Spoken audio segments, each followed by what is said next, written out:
Anti-derivative Jill. There she is. There she is. You know, I really wish they'd let us play music up here.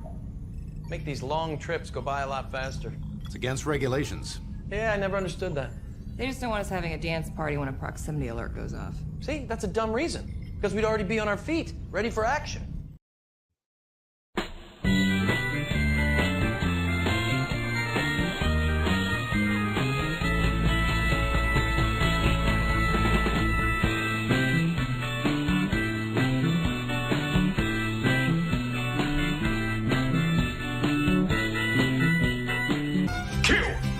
But I feel like celebrating.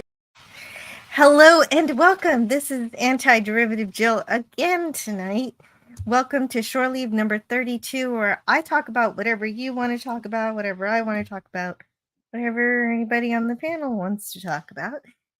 And today on our panel, we have Max Redstone. Hi, my name is Serge. I noticed you work. Sorry, I was trying to do something from Beverly Hills Cop. Hi. I do. The Hawk Tua of the West Coast. I'm glad. Could you explain that? It's like you didn't know who the Hawk Tua girl is? I don't. You know what? She's sort of like a classier version of the Cash Me Outside. Okay. Her name is Haley Welsh. She gained notoriety as the subject of a viral TikTok video posted in 2024. The phrase "Hawk Tua," a onomatopoeia of how you say what happened with Monica Lewinsky.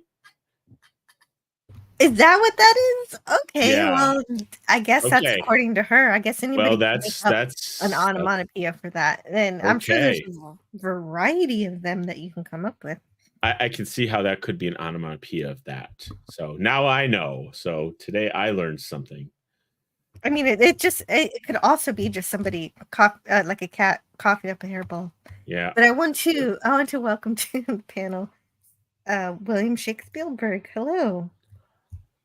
I sent out a few more invites on Twitter. If anybody in the chat wants to hang out, send me a message on Twitter, and I will send one to you. And hello to Miskatonic Madman, Snortopoopas, Q-Berg.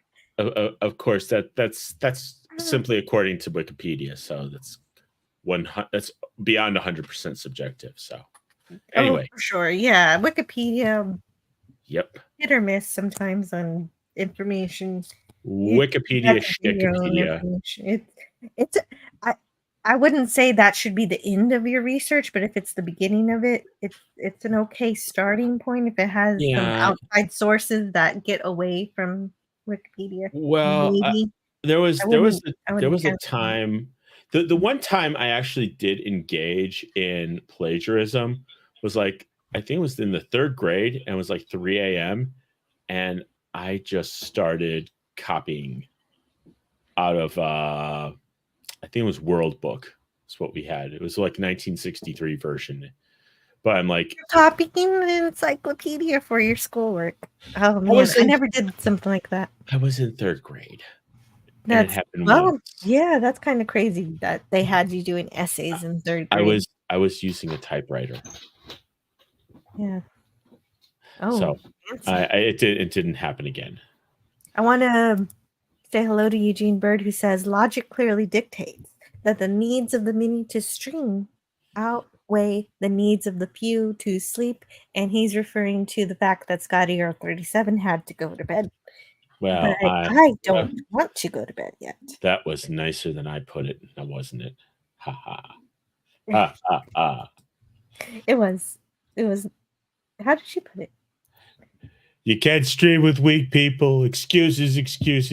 I gotta go to sleep. I'm on the road. I've been shot. I'm being held hostage. I'm going into surgery. Yada, yada, yada. Oh, right. The only excuse of those that were actually real was that he was on the road. Well, yes, I know that. Well, he had to drive back home all day, and then he also had a puppy to deal with. I don't know. There's a dog named Baxter. I always have okay. All right. Since there's a puppy Baxter right here. involved. See, that's the dog right there. All right. Well, if the puppy was ugly, I would have made more fun. But anyway. No, you can't really with that tongue sticking out. You can't hate it. Dave C says, "Hell, Snortopupus and Max and me, everyone. Never use Wikipedia as your primary research tool. Never, never, never. That's good advice." And I want to welcome to the panel William Shakespeare. How are you doing tonight? I'm doing well, Jill. I was shocked to see that I just caught this. I mean, out of the blue, really. So I'm kind of surprised, but this is the first time I've been able to stream with you on your show, so this is wonderful. I do hear an echo though. Is it just me or there's a bit of an echo in the background? No, I've tried to check. I've checked. I've asked the chat if they can. Right, I've asked the chat if they can tell us if they hear it, and I switched from using my phone to connect to the StreamYard to now I'm on the PC, but I've checked and I can't. It doesn't seem to be. I don't think it's me, but if it is, let me know. I'll switch to the phone instead. Okay, let me ask the chat. We do have a bit of a chat here. Do you hear an echo? Does everybody hear an echo? If so, I could probably just step out and step back in and it'll be fine. If you guys are willing to speak to each other for a minute. Miskatonic Madman says, "Sounds good to me. No echo here." It seems to have gone away. It just did it. It seems to have remedied itself. Yeah, it seems to remedy itself. No, yeah. I can still hear a little bit in the background. 1, 2, 3, 4, 5, 6, 7, 8, 9, 10. Let's see if that comes back to you. No, I don't hear any echo. It could be. I think it's me. I don't know how to. Wait. Let me see one thing. If it was you, then I would hear the echo too. Standard. So it might be me. I've checked my. I'm running the. I've got the PC on, but I've got it on mute, and I've got the phone on. I've got it on mute. Because of my empty skull. Sounds okay here, but I'm used to hearing an echo because of my empty skull. No, you're brilliant. Okay. So here's what I'm gonna do, guys. I'm gonna play a video, and I hopefully the video will play as I leave, and I will be right back. Let's see if this. Let's see. Where's the video? Wait, I think I actually fixed it. Ironically, I switched off echo cancellation. Oh. So. Oh, maybe that was it. Yeah. It's if you're speaking right into the mic, maybe that was. Yeah. Okay. I think I fixed it. Nice. Right. Yeah. Well, there we go. Moving on. I will be right back. I got to get my iPad for something, so I'll be back in a moment. Okay, great. So, yeah. So, no, this is Shore Leave, so we can talk about whatever. And I guess Stone's going to be right back. How was your day today? How are you doing and what's going on? Oh, boy. I ran out and there was a Criterion sale at Barnes & Noble. And it ended apparently today. Criterion Blu-rays for 4Ks and Blu-rays. And so I ran around to a couple stores trying to pick up a few things that I thought would be really nice to have in the library. Nice. But other than, we had a late night. I was up with Rod after last night's show. Rod and I stayed up talking till about 5 o'clock in the morning Pacific time. So other than trying to get a bunch of crap, another late night Saturday night, just typical. Other than feeling, a little bit under the weather from a late night, it was a nice day, and I got some neat stuff. That's great. No, that's really wonderful. So I left that backstage pretty soon while you were while we were talking. I talked about it a little bit too afterwards, but I had to go to bed. I had to crash. Yeah. But that's so cool. You hung out.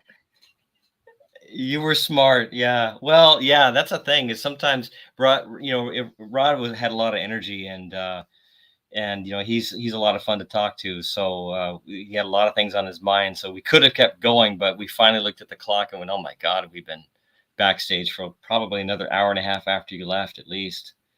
And we just thought, well, it's time to cut this off. Yeah, eventually. That's pretty great. That's pretty great. Sometimes the backstage is fun too. And I want to say Oh hello yeah. to Carla Burton. And then do you remember any of your purchases today? Anything good Oh, that you I'll want go to read share? them off if you'd like. I'll go read them off. Hang on, give me a second. For sure. So William Shakespeare went. So I just asked him if anything happened, and he actually did go to the bookstores, and that's really great. Okay. Yeah, he went to Barnes and Noble I was and got some stuff. I was gonna go down to Comic-Con just to view Comic-Con, but it's like let's no, forget about it. I don't know. I was thinking. It's like I don't have to be in the mood to like come on here or go to I don't have to be on the mood to go to like a podcast. I just have to like feel decent. But it's like to go down there and be a part of the crowds, and it's like and the most ironic part is I could see it from out the window here. It's like it's not that hard for me to go there. It's just I don't know. If I'm not in the mood to do it, I don't want to do it. There's a lot more energy that you need to gather to go out to go see people in person than it is to turn on a microphone. I can understand that. Kind of, yeah. I mean, yeah. Like And if like yeah. yes, I think I agree with Carla Burton. You are a little quiet, Max. I did turn up my headphones just to be able to hear you. Okay, hold on. So, Let me. Oh, how am I sounding? Go ahead. Is that better? You sound great. All right. Is that better at all? Let me see. Is that talk again? Is that better? I'm not sure. Okay. Try again. Hold on. Let me. Hold on. Jill, this Jill, microphone is this microphone is economical, but it's not. Is that no? Carla says no. Carla, you're welcome Jill, on the panel. I think you have a link in a Twitter group. Yes, but you can be Jill, in the chat too if you like. While Max is doing that, I'm going to drop out of the stream for a minute. I'm going to fire up my camera and just get it looking okay because I'm not so adverse at this as you guys are. And then I'm going to actually show these because I think this would be kind of fun. Oh yeah, definitely. Show and tell. Let's do it. Okay. So so I'm gonna take off for a bit. I'll be back in a couple of minutes. Okay. Okay. In the meantime, I'll say hello to Six. Audience members, can you hear me now? Can you hear me now? I'm the Verizon. You're still about the same. You're still about the same from before. Okay, let's see. But that's okay. Okay, how about we've this? got more to do. Is this better? Combat Wombat's better. No, it's not better. But Combat Wombat's back is what I meant to say. He's back from the last stream. I did a the reason this shore leave exists is because I did a Caltel earlier, and after about an hour, Scotty R37 was sleepy. He could not continue, and so I had to nix it, and I could have turned it into a short leave, but I decided to have a separate stream. I hear a lot of noise, but it's not Okay. All right. How about now? You can't turn it up. I'm actually trying. It's like because what I have is I have it hooked up to my Vocaster. Like I've hooked up to my amp and turned up all. Interesting. Let's see. Settings. Well, it's because it is. Did I? Okay, I changed echo cancellation. Let me turn it back. That's true. Yes, that's the only thing that's different. You sound better now. Yeah, you sound a lot better now. Off. Now I turned echo cancellation back on. Okay. All right. How about now? Am I? Yes, now I can hear you much better. Do you understand the words that are coming out of my mouth? All right. Okay. That's just okay. Well, I'm going to be opening a tech support business locally here, so I need to be able to fix these things on the fly now, don't I? Sure. Yeah, see, that's a little better. I agree with Mr. Parkman. Okay. So we're about ready for our show and tell. I will wait for Spielberg to tell me in the private chat that he's ready to come back, and I'll put him back on. And I won't put him back on until he asks me to. And so we make sure that he's truly ready for to show us what he bought today at Barnes & Noble. At Barnes & Noble. That Barnes, gosh. Barnes is nice, but that Noble, I'll tell you, he's the real knuckle breaker. Oh, really? Okay. Hello, Franco. I never really looked into that. I don't know. There probably was an actual Barnes & Noble, just like there was a Crocs and Brentanos, but they were probably bought out by private equity and. Right, their family and everything is long since they're long gone now.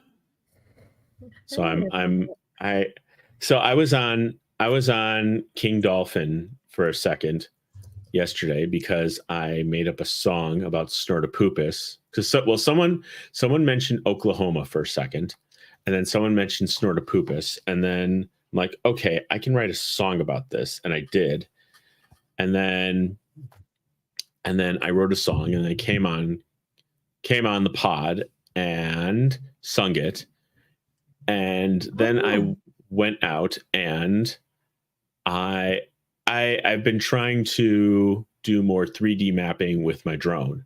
So I just sort of picked at random. What I wanted to do was some houses on the coast.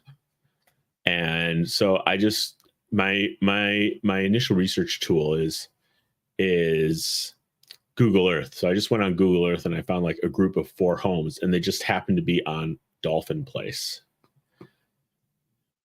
So sure. When you say 3D mapping, what exactly are you doing? Well, it's more photogrammetry. It's if you take enough pictures of something, okay, I will bring up the lyrics if Jill wants me to sing it. Yes. If you take in the chat too. Combat Wombat. I have the lyrics up. I will sing it briefly if that's okay with you, Jill. Okay. Yes, that's okay. They do want you to sing it. The audience wants it. Let's hear a Snortopoopus Cuber song, especially because he's here. Well, okay. Well, do you want the song or you want the explanation? Explanation first, and then okay. The song. Now the way like Google Earth does. Funny Snortopoopus. The way Google Earth does their 3D mappings, they take enough pictures from enough angles that they're able to get a rough approximation, but it's not perfect, which is why everything looks like it's melted.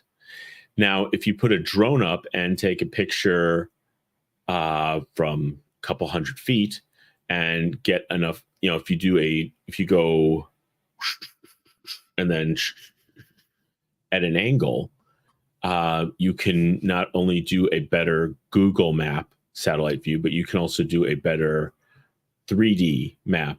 You can actually get a better 3D model. It's called photogrammetry. It's where you are able to take you take the GPS data and you can combine it with the photographic data, and make a 3D model from that. So that's awesome. So you can make a better map.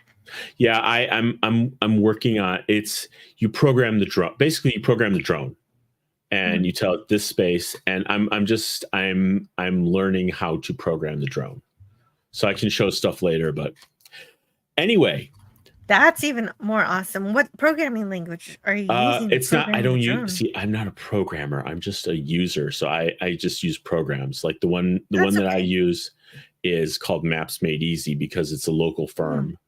And it's pretty economical. The other there's one called Pix 4D, and gosh, I forget what the other one's called, but they're more industrial. It's for enterprise usage. They're much more industrial minded. Like I would have to ask my teacher if I could use his account. So, all right, hey, that's cool. Well, if you have that capability, maybe you should avail yourself of it and learn about it. That sounds good. So, but I want it before you sing your song. Good. Padawannabe says, "Oh, homemade karaoke, perfect timing for me." Hello, Padawannabe. So this isn't a song. This is simply 2 verses from the song Oklahoma. So. Here it goes. Ooh. Bum bum bum bum bum bum bum. Snort a poop is where the swipe comes right before the paw. Snort sure to defeat anything with meat, 'cause he'll eat it even if it's raw. Snort a poop is every walrus and seal shakes with fear. And reality, you'll be in his belly if you're dumb enough to be that near.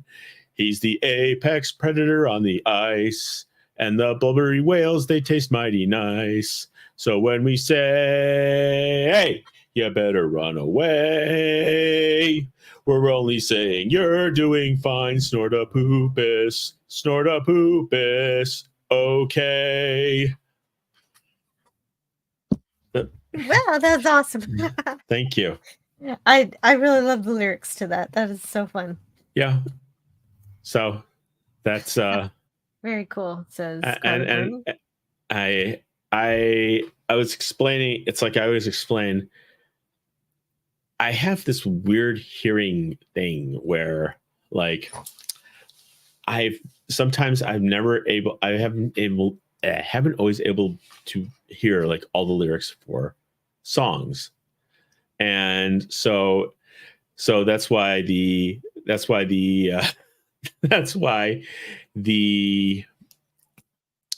inserts on cassettes and CDs were always like a blessing for me. But I would always make up words when I couldn't remember them properly. So oh yeah, that makes sense. Or there's a few bands who refuse to put the lyrics in their exactly or insert. Exactly. I know. I used to, when I was 12, I liked the band Korn, and they never put the lyrics in their books. Well, yeah, I mean, then it's like 9 Inch Nails that put it right like in the CD. But hey, I in the CD case. So hey, Sean Carter sent a membership chat. Thank you, Sean Carter, for being a member for 8 months. I can't believe I've had memberships for at least that long. 8 long months. And that's what he says too. I can't believe it's been 8 months. Wow. And great Snortopoopus rendition. So, thank you. It was great. Thank if you. You don't know who Snortopoopus is, you just have to hear that song and you know right away what you're getting into. Yep. Like I didn't pay attention to anything with I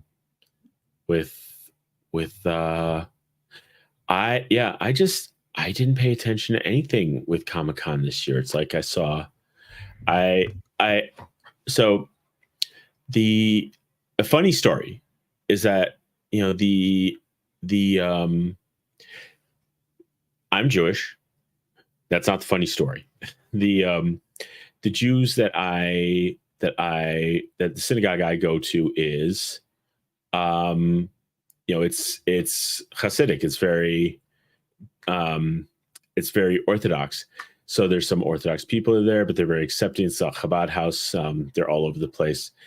And so one of the kids said, "Oh yeah, I went down to Comic-Con," and he was saying about, he was doing some outreach, and I was like, "So what'd you see?" "Furries." I'm like, "Okay.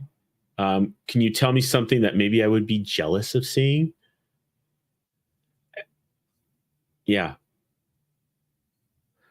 Wow, what a report. Yeah. He went to San Diego Comic-Con, and the thing that stuck out to him the most were people dressed up as animals. Yeah. I'm like, yeah, I no regrets.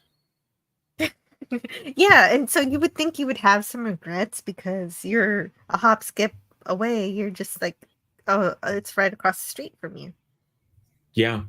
And so you think there's something there for you to find, even if you just go for one day, just to hang out. But no, it sounds like you're not that interested. Yeah. So. But I want to say, we'll talk more about that in a minute. Kermit the Frog is here. I have to say hello to Kermit. Yeah, he helped Vegas me to with my ABCs a long time Albuquerque. ago. Wow. Hello. It's been a crazy 2 weeks, to put it nicely. Actually, nothing has happened at all, has it? Thank you for being here, Kermit the Frog. And hello to the panel. Kermit. Carla. Oh. My favorite part of Muppets Take Manhattan is right before Miss Piggy socks Kermit out of his amnesia, and he's just like making fun of her. It's like, "Oh right, oh I'm married to you. Oh, talk about bringing home the bacon." I haven't seen the movie yet, but thank you. Oh no, Carla popped in and there you are. Carla, how are you? Good, thanks. Just driving home from somewhere, so I thought I'd say hello. Oh, you're driving home from somewhere. Okay. Let's see. Yeah. Let me see if I can turn How are you up. you? I'm doing great. I'm doing really great. I was doing a gaming stream earlier and it ended too early, so I wanted to have another show. Scotty out 37 abandoned ship. You did. What were you playing? Sorry. Well, Miskatonic Madman says driving home. Wasn't there a I-15 closure due to a baddie fire this weekend? Well, being in New Zealand, we only have like State Highway 1, so I'm good. Oh, good. I'm so glad you didn't have to deal with that mess. Whatever Miskatonic Madman's talking about. Kermit the Frog wants to know if he told me the happy news. All I know, Kermit, is that you're going to be an uncle. Are you already an uncle? That would be the next logical conclusion. And if you're listening, William Shakespeare, if it's too difficult to show your stuff, it's okay. You can just tell us about it if you want to come back. Maybe he got so much he just has to make a few trips. Oh, that's right. Maybe he's just preparing. I hope so. Yeah, I could see why. That would be hard. That would make sense. Max will release the song and others on his new album, Songs of the Arctic and Other Atrocities. Sure, why not? I've actually met Snorterpooper's Cupid. He didn't eat all the kiwis. Ooh. He didn't eat all the kiwis he met, which was very thoughtful of him. Especially since, kiwis sound like a tasty treat. Exactly. We're like big and round and, long beaks. So, yeah, he was very kind not to eat them. Yes, that's really good. Very well behaved. And yeah, they can't even fly away because do they even have wings? Do kiwis have wings? I think they have very tiny, very tiny. Right, little nubs of a wing. Yeah, probably something like that. Yeah. I've never seen them. They just have very long, distinctive beaks and fat, round, brown, hairy bodies. Yeah. Oh no. Okay. No, and they're Carla nocturnal. popped in and back out. Oh, sorry, they're nocturnal. You don't see. Here, let's look at some. Let's look at it just for people who are listening. If you don't know what a kiwi is, here's a kiwi. They're really cute. Yeah, they are pretty cute. But maybe the size of bigger than a chicken. Whoa! Are you saying that that's what the residents in New Zealand look like? That's weird. Yeah. Baby. we are. Well, New Zealanders are called Kiwis, right? So yeah. You may as well know what a Kiwi looks like. You won't. I mean, I don't know. I've properly seen one because they really like the really dark.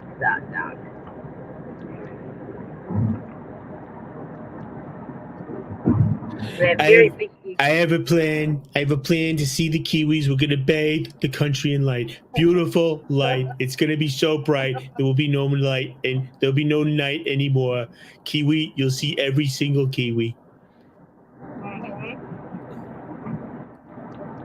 Snortapoopa says about those the furries at the San Diego Comic-Con. Furries are just weird. Yeah. Yeah.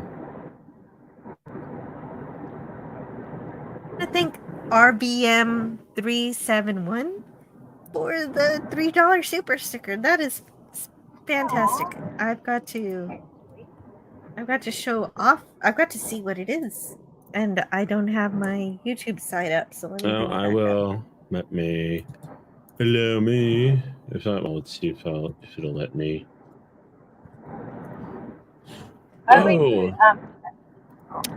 it when it does this. It's like, it's got to be on live chat. Yeah, I know. YouTube. It's like YouTube will bring up.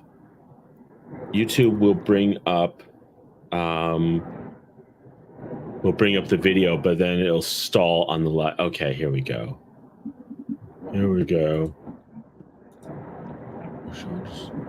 It is. Yeah. How's it going? He's saying, "How's it going?" It's going really well. I was playing the game and I wanted to continue to talk. So I'm just gonna bring back Shakespeare. and hello, William. Welcome back. There we go. Give me just one more second here. I'm pulling out the dates of the films because I think this will be kind of fun that way. Okay, great. Yeah. So, but I'm here though. Go ahead. Okay, I just wanted to play some videos for RVM 371 since he's here. Okay, I'll show. I got something to show you in a second. Chill. Okay, great. But I've got to play. I'm gonna play. I love Star Trek 4, so I'm gonna play my Star Trek 4 videos for RVM 371. Whoever said the human race was logical?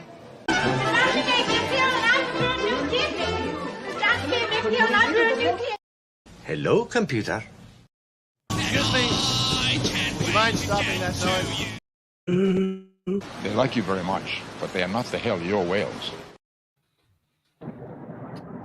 Yeah. Oh, right. William Shakespeare says he's ready to show us what he's got. So right before that, like this. Okay. If you can, let's go for. Hold on. Max Redstone. So this is the app that it's a little. Basically, it's the app that I'm using to map out stuff. So I'm telling it where to go and what to do, and then it goes and takes pictures.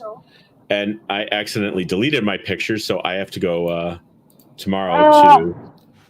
But the good thing is, you save. What you do is you save the program, you save the mission, and then you can go and retake it.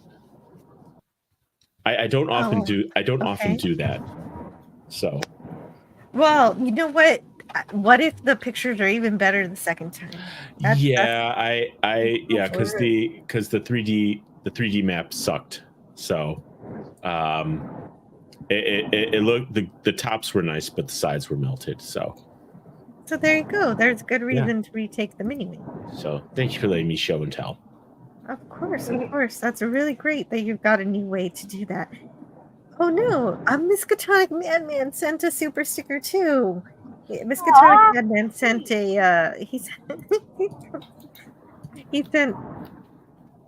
super pair. Thank you so much, Miskatonic Madman. I'll have to play something for you too. I love First Contact too. I have to love First Contact because I have like 30 videos from it on here. Let's see which one I should play. Perhaps today is a good day to die. Tough little ship. Little. You do. And you people, you're all astronauts on some kind of Star Trek. We're out looking for astronauts. Looking for astronauts. Okay. There we go. Thank you so much, Miskatonic Madman, for the $10 super sticker. That's really great. Resistance is futile. Kermit the Frog says, the Pennsylvania rally news kind of surprised me. But I'm just surprised that it hasn't happened before now. Who else agrees with me? Oh. I don't really talk politics too much here, but... Yeah, this is not a Jill's place for politics. But I do, yeah. There's lots of places on the internet for that stuff. But I'm really glad you're here, Kermit. I hope you get the conversation you're looking for. Underdog. Very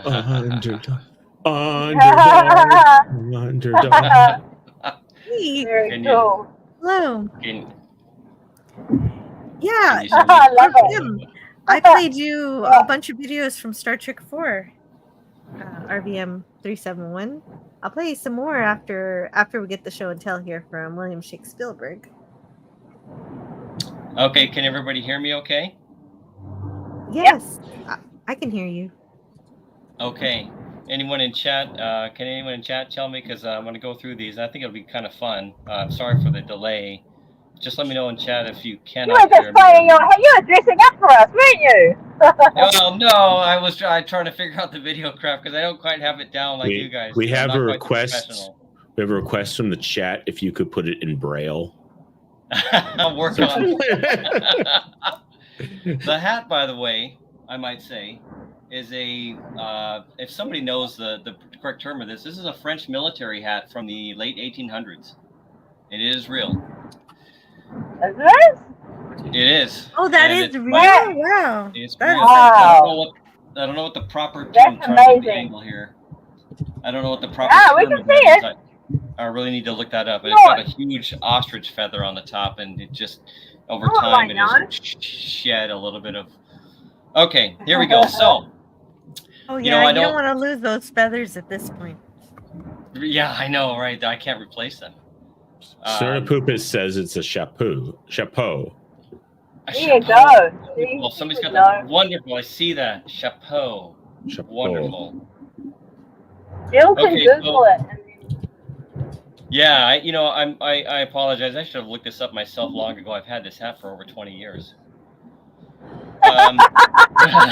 Seriously. Whoa. 20 years. Yeah, I have. 2 decades. And you are just now coming to terms with the proper nomer for this. Okay. Some things age better with wine, including looking things up. It just makes it rich when you finally do, right? But I was just waiting for this moment when someone in the chat could help me out with this. So it could also be called Le Chapeau. Le Chapeau. Is it a male or a female though? Is the hat male or female? Oh, take a guess. What do you think? Somebody with a hat like that. A hat like that must be a male. A hat like that must be a male, right? Yeah. All the male animals have black stuff. I wouldn't dare try to do a French accent because I would ruin it. It is a chapeau. It is a chapeau of the Knights Templar.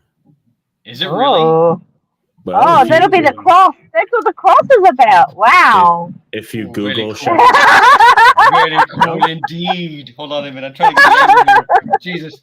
It's like trying to shave your head in a mirror, you know? Knights Templar. I can do this. I mean, It's like it was really windy and your. It's like it was windy and your beard blew up onto your hat. You really gotta you can't look that straight on. I thought you had a mohawk and a visor.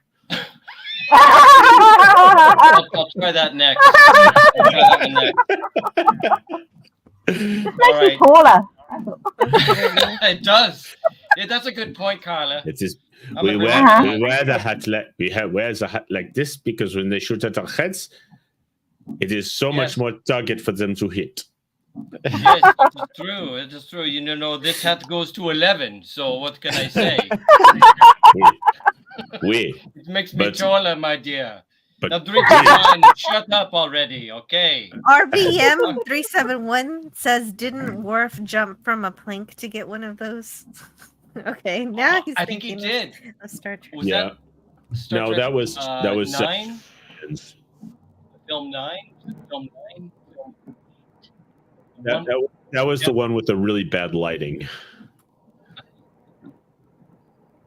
Okay. That's every show these days. Let's Hey, just, show and tell. here we go. Show and tell. That was This is- Generations. Yes. It Was it Generations? Okay, I thought it was the one Yes. afterward, but that is a great scene. I love that. And then what did he do? And then holodeck off, and then the freaking plank just dropped, and boom, straight to the drink goes Worf. Okay. You know that when people died in the ocean, it was called Gone for a Burton. What was it called? Drink. Gone for a Burton. And it meant that you'd gone for a drink. Gone for a Like drink. you died in the ocean. You died in the Oh, ocean. yeah. Yeah, that's quite a drink, too. Boy, let me tell you. Okay, so here we go. Show and tell. The whole reason why you've waited this long. Everyone in the chat going, "Where's Spielberg? For good God, we can't wait. We're gonna die out here waiting for this." All right, I just thought this would be fun. If we're gonna go through the effort of trying to talk about these things. Why not show them, despite my complete inability to do so? This is going to be our first rough pass at Shake Spielberg trying to show something on video.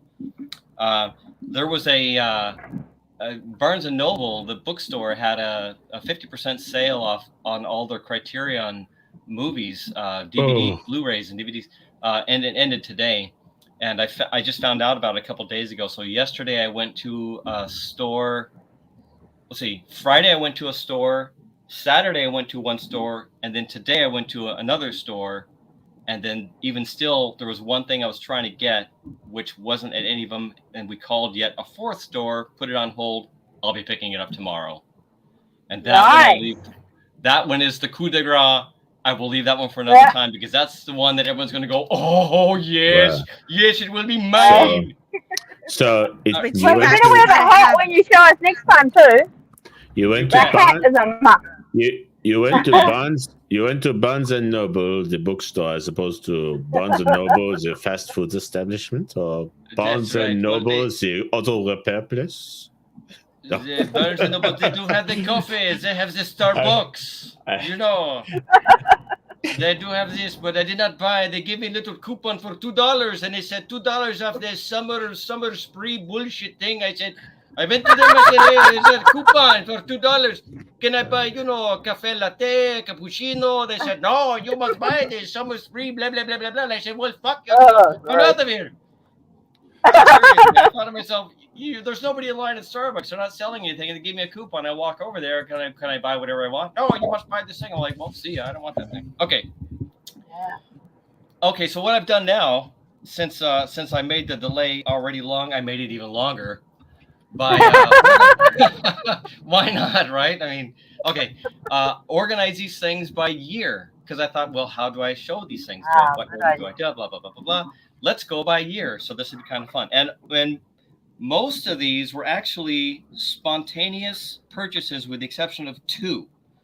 So it was just kind of a treat. Usually I only buy Blu-rays I usually only buy Blu-rays. I'll take a treat for myself at Black Friday season and just the weeks after Black Friday when everything's on ridiculous sales. And I just load up the library with whatever I think is something worth having, something you might want to watch more than once, certainly, and hopefully more than twice. And you want to watch the special features and the commentaries, and they were really great films, but which are now becoming like, well, they're not making anymore, so I don't feel so bad anymore about adding to my collection going, I love this film, and they're not making shit that I care about now, and they haven't for the last 10 years, give or take. So to this time, I found there's two things that I will show which ones they are, and the rest of them were just spontaneous purchase. What the hell? We'll treat ourselves in mid-July, our Christmas in July, as Stark of Iron likes to call it. Christmas in July. Yeah, that's a great excuse. He's having his Christmas in July. I think it's next weekend, folks. Christmas in July's stream for Stark of Iron. I didn't know that. Yeah. Please all he's going to have another one. He's going to have another one. Was the last one Christmas in July it was already? Yesterday. Okay. Well, yeah, that's right. He's gonna have another one. Yeah, that's it. That's the ticket. Yeah, that's right. He's gonna have August and July too. Yeah, and then September too. So y'all get ready. Keep your drinking lips ready. Okay. Here we go. The first one. I'm gonna show this without telling anybody because I didn't know this movie existed, and I saw it and I thought, oh my gosh. And I'm not even going to say what this is until I'm going to give it to chat. Oh, wow. Has anyone seen this before? Does anyone know? I'm looking at the chat. Does anyone recognize this film? I didn't know it was called Pat Garrett and Billy the Kid, but I didn't know that Sam Peckinpah made a Billy the Kid. Okay, and that's this. Oh wait, that's this one. That's this one. Oh, it's a set. Okay. That is this one, right? Can I just say, Phil, I may pop out as I go from data to Wi-Fi and home. So I'll probably... that would be great. Sorry. Okay. So this film, this is...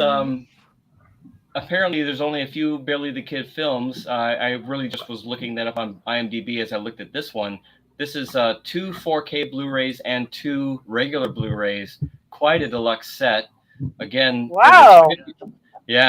50% off. So instead of $70, it was $35, and this was done in 1973. And boy, it stars James Coburn and Chris Christopherson. Oof. And Sam Peckinpah is a proper maniac. Proper maniac. So. And I see Bob Dylan has got I guess Bob Dylan has a cameo in here. If not more than major role. I've never seen this film. I didn't know this existed. I've never seen that. I've never seen that either. But there's so much Western that I have not seen. And so many great Westerns that these days I look back and I go, this is now stuff like that. I think is going to be and it got everything that I got had very high reviews, like highly recommended or very high recommended on Blu-ray.com. If it doesn't have that, then I'll usually watch the thing first on streaming or on the high seas, and then decide do you want this in your collection, right? All right, this is one that was on my must-have list. Once I saw that this was on sale, I said, "Oh yes, this will be mine finally."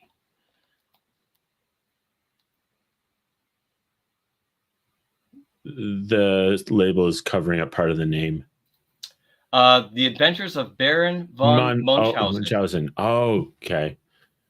Terry Gilliam. That's like on my old. That's like I put that on one of my very first lists. I just haven't seen it yet because I love Terry Gilliam. Right. Me either. This is Terry Gilliam film. Robin Williams, Uma Thurman, Jonathan Pryce, Oliver Reed, Eric Idle. Yes. I'm putting all of these on my list. This one in particular, I'm sold by the cast list that you just right, exactly. Yeah. And Terry Gilliam, I decided that Terry Gilliam goes on my must-have list for just about everything that he's ever made because that's just the way it is. There's nothing I can do about that. It must be done. Okay, next one. Right. That sounds like you didn't have a choice. I didn't have a choice. Yes, of course. And you know that this will also be on the same list.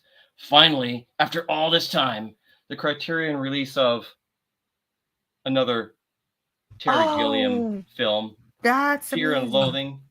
Fear and Loathing in Las Vegas. Well done remaster, very high marks by Blu-ray.com. Must have in your collection. $25 at the counter, folks. $25. That's sealed, ready to go. That's a beautiful film. Yeah, I cannot wait. I've got this on the Blu-ray.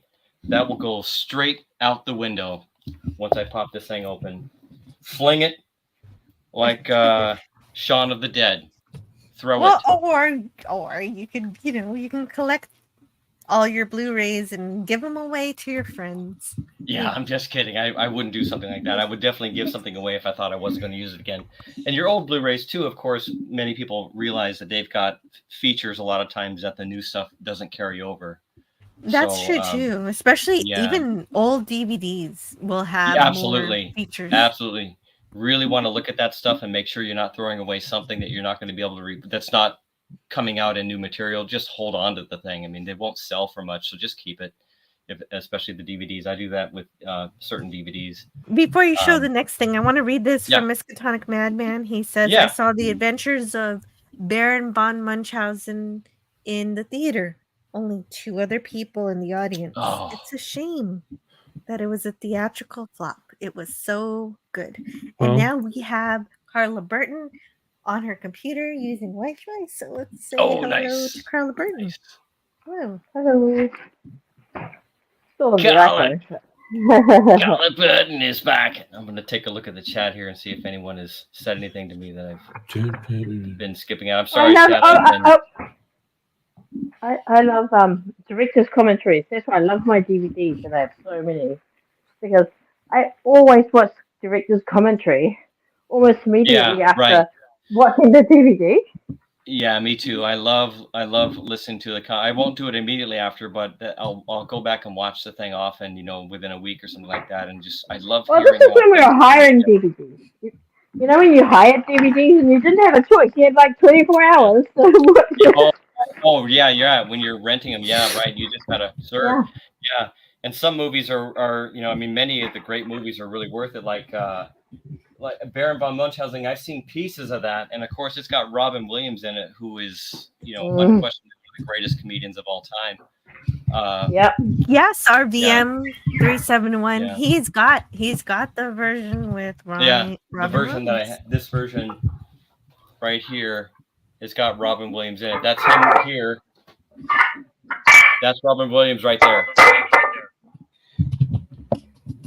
That's him. Bingo. So I'm really looking forward to that. That's going to be so great. And yet another one, because what did I say about Terry Gilliam? Oh, right. They must all be in the collection. The Fisher King. Oh. Look at the cast, folks. Look at the cast. Robin Williams. Again. Wow. Jeff Bridges. I mean, this is it. Wow! I've never seen this film. I've got it on DVD. I've never watched it. That's how bad I am. That's how pathetic I am. And but it's been on my mind this whole time. What's that? What do you like about Terry Gilliam? Like, what makes you say, I would be like that was like Nick Cage or Adam Sandler, right? So, what is it about Terry Gilliam that you like? The fantasy, the extreme fantasy, and almost like dream state of his films, and the creativity. Real escapism. What's that? Real escapism. I'm not quite catching that word. Oh, sorry, it's my headphones. Escapism. Oh, I'll type it. Escapism. Yes. Escapism. Sure. Yeah. I mean, it's his films, even when they're trying to be mired in reality, like Fear and Loathing in Las Vegas, they still just explode in in your mind about and on the screen about what's happening. They're so surreal. And I won't give it away because the film that I'm picking up tomorrow, hopefully they actually have it and didn't lie to me and pick up the wrong thing, because you never know how that goes and hold the wrong thing for me. But that one is the most surreal of them all, but I'm not going to say what it is. And you guys, some of you are probably going to guess what it is. And it was out of stock everywhere, of course, to my massive disappointment. So yeah, I love Terry Gilliam films. It's just been there. I mean, who else makes films like he does? You know, they kind of stand alone, and they have their own section in your library. Terry Gilliam, boom, right? all genres, boom. Terry Gilliam, Brazil, right? Brazil, and they had Brazil, but only on the Blu-ray. And I thought, I'm holding out for the 4K, and I didn't look to see if they give me a sec here and see if it's even available on the 4K. I thought it was. Snortopoopas also saw Munchausen in the theater. Did he? And also that he played King of the Moon. King of the Moon. That seems right for the clip that I've seen of him. It's so bizarre. Miskatonic Madman agrees with you. Fisher King is another great film. Robin Williams' performance was top notch, portraying mental illness. That is so. I cannot wait to see that. You know, there just a thing about collecting. There's a guy there's a guy who has a channel. His name is Damn Fool Idealistic Crusader. And I've heard of this guy. I think I might have seen him. Yeah. I think, you know, Retro Blasting was talking about this issue with Warner Brothers films that he had, and they would, you know, he never even got them out of the box, never played them, but they were bad presses. Ooh. And this is something that Damn Fool Idealistic Crusader did like a super deep dive into, that there was a, you know, anyway, he's just some, I feel he's someone worth mentioning that, he really does deep dives into like the actual quality of, because I'm someone, because I mean, I have laser discs. I don't have a laser disc player yet. Yeah, I have a couple laser discs. I don't ever plan on buying a laser disc player. I just bought the discs because they were cool. You know, because I used to have the VHS of the original Star Wars trilogy before Lucas started puttering with it. And then, you know, I just had a really cool VHS collection, and it got thrown out when I sold my apartment in Chicago. And it's like, you know, it's like you can replace this, you can replace that, but it's like, you know, there's some stuff that just went into the Disney vault and is never coming out. You know, it's gonna be there with like Walt Disney's cryogenically frozen head forever. The good thing about we can talk about Star Wars later separately. If anyone wants to know what to do about the tragedy of not having Star Wars original trilogy in HD, some of it in 4K, I do have answers for you. There are solutions. They exist. Okay. Oh yeah, you know, the thing about that is I don't know a whole lot about it, but I do know the fans are far more capable than the production companies themselves about getting you what you need. The OT has been preserved. Yeah, the OT has been preserved by the hands of fans and painstaking countless hours. It is out there. I am not hopeless. Yeah. The latest release of Return to the Jedi was just put out early June. I think it's version 3.2 4K, full restoration, original theatrical release. Ooh. Okay. We'll talk later. Yeah, so that's like a whole show, really, honestly. Yeah. I've got a whole hard drive, a 500 gig hard drive with every variation that Harmy has put out, but the max on that is 720p. He's working on his restoration of The Empire Strikes Back 4K right now. It was The Empire Strikes Back, or he might have been actually working on his version of Return of the Jedi But I mean, I don't care. it's a I'll different even releaser that did it. watch work prints of films like that I love. We've got high quality 720p's. We've got high quality 1080p's by a different releaser. And some of these releasers, like there's certain releasers that put it out in the exact theatrical release, no changes from what we saw in the theaters originally. And then there's other people that have put out, like HAL 9000 has kind of selectively picked certain of the special edition scenes that he thought were not so offensive and slipped them in. And still the overall presentation is a hell of a lot better than any Blu-ray presentation. The problem where we get into now is that the 4K presentations look so damn good that you're sitting there going, do you want to watch? And they've got 6.1 sound on them, just fantastic sound. Which these things, I know the Harmies do not have that. I think they're 5.1 in English, but the Harmies has like 30 different.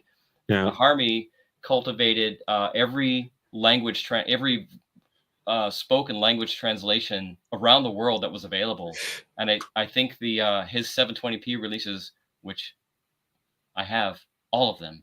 And they're available to you. I mean, these are publicly available. They don't make it easy. You have to know how to find them, and you have to spend effort and time to get them.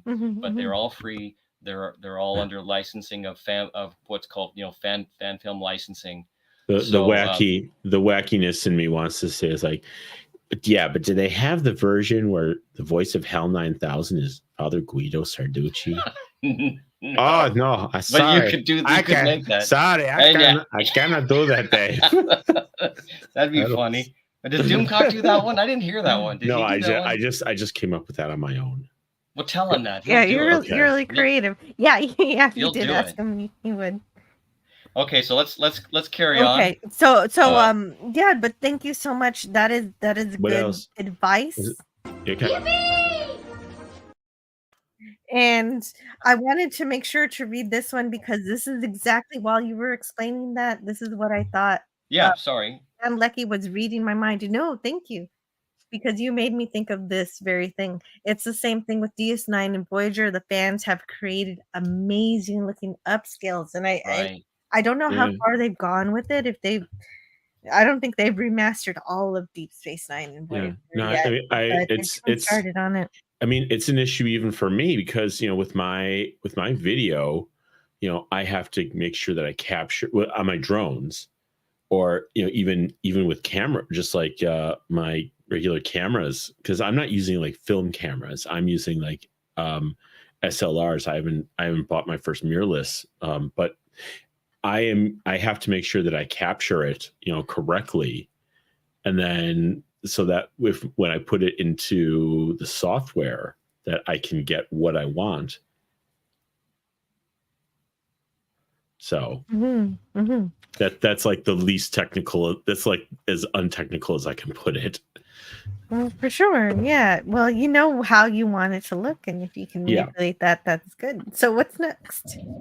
Okay, so we've got I got 3 more for tonight, and the next one was this one. Actually, I was on the fence about. I did look this up in advance because I saw it on their list, and I haven't seen this one since it came out. I think I watched it on HBO, but I really liked it, even though the review was kind of like said caution, blah blah blah. This is a lot of man hating in this film. So I thought, oh my gosh, this might be the first woke film that I'm aware of, and I wasn't even aware of it at the time. Man hating. Thelma and Louise. Yeah. So the review kind of shits all over it, and he's like, go, caution, blah blah blah. And I thought, well, this is what I remember, guys. I remember Gina Davis being really hot and having sex with Brad Pitt. You read my mind. And that's like, the closest you're going to get to soft porn in an R film as you can get. I mean, that's awesome. And I just remember having a great time watching this film. I remember the ending. I enjoyed the hell out of it. And so I just thought, you know what? Fuck them. I got it. It was $25. This one is a 4K and 2 Blu-rays. The one Blu-ray has the film and the other Blu-ray is all special features. And when I see something like that, I go, you got to be shitting me. You get 3 discs for this thing. It's a great film. That's what I remember, at least. Harvey Keitel, he was a great good guy there. Yeah, Harvey Keitel was in that one too, right? So I just said, "The hell with it." I'm gonna go with that one. That's from 1991. And that just seems for like a silly review. just for context, there is if you watch Blazing Saddles on Turner Classic Movies. There's an Blazing Saddles. My God, there's an African American lady who comes out and gives a 3.5-minute lecture on how. Oh no! Yes. they don't change the movie, but this lady comes out and gives a 3.5-minute lecture about how this movie, about what this movie was, and then this time and this yada yada. I'm like. And all I want to do is I just want to see someone pop out from the back and say, "Hey, where are all the white women at?" That's right. You know what? When it comes to Blazing Saddles, I don't give a shit. If you don't like the movie, go fucking watch something else. Yeah. I love that film, and people who love that film was like, we got an army of people behind it. We were there. We grew up with it. Myself for the Spaceball sequel. Wait, was that a serious disclaimer? Or was it a comedy? No, it was. No. Seriously, they had. It's like sometimes they can't make you in the movie. No. They can't make you in the movie now, so they make you before the movie. It's before the movie. It's like it's like here's this movie is this by this and this year. Now you might want to be just there. You might want to. There's some clan language and yada. So no, but this was a 3.5-minute lecture about the context of the film. It was a trigger warning. Yeah, it was a trigger warning. I'm pissed off that I'm even here saying all this crap. No, she's not. She's empowered. Let me do the pre-roll first. Let me do the pre-roll first. I will sell the crap out of that thing. If you're a fan of Slim, your whole family. If you're Slim Pickens, Roger Corman, do watch this movie. Just Gene Wilder. Just F the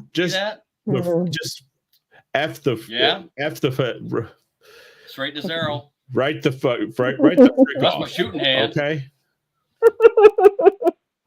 It's just ridiculous, man. I mean, yeah. I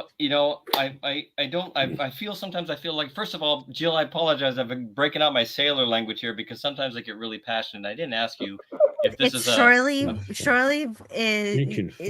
more colorful language is allowed on this stream than other streams. So you're totally wrong. I didn't notice anything wrong at all. Excellent. Otherwise, we'll have to go and fix all this into post, as they say. Which, except we're live, so we're kind of screwed. Yeah, no, and I can do that afterwards, but I don't like to do that because when you edit afterwards, you lose the chat, and the chat is such an important part of the conversation. Right, and I apologize to the chat. I'm getting all kind of worked up here, and I'm not paying attention. People are probably calling me names and saying stuff to me. I deserve all of it for sure. And this is probably the first time. It's not the first time I've been on camera in public, but it's been the first time in a long time, and I think the only time. I won't tell you where it is. You'd be hard pressed to find it, but I'm not going to tell you where it is. So this is my re-debut of being live and direct on stream.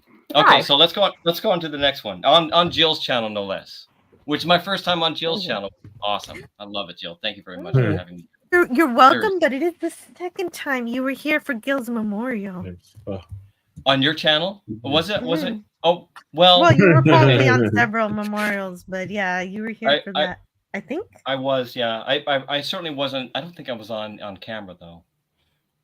Oh, you were not on camera. Just in the there's. I don't know if you've ever seen the movie The Big Short. It's about the. Oh, I could quote the thing. I love that movie.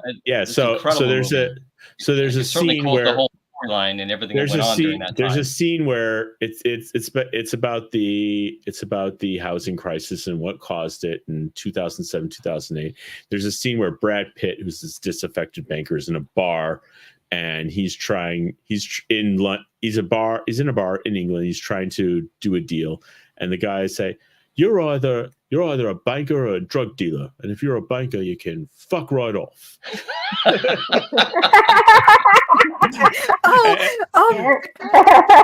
and pretty soon there's going to be like a trigger warning. It's like, this movie was made in 2007, right before the Great Recession, and bankers were not very well liked.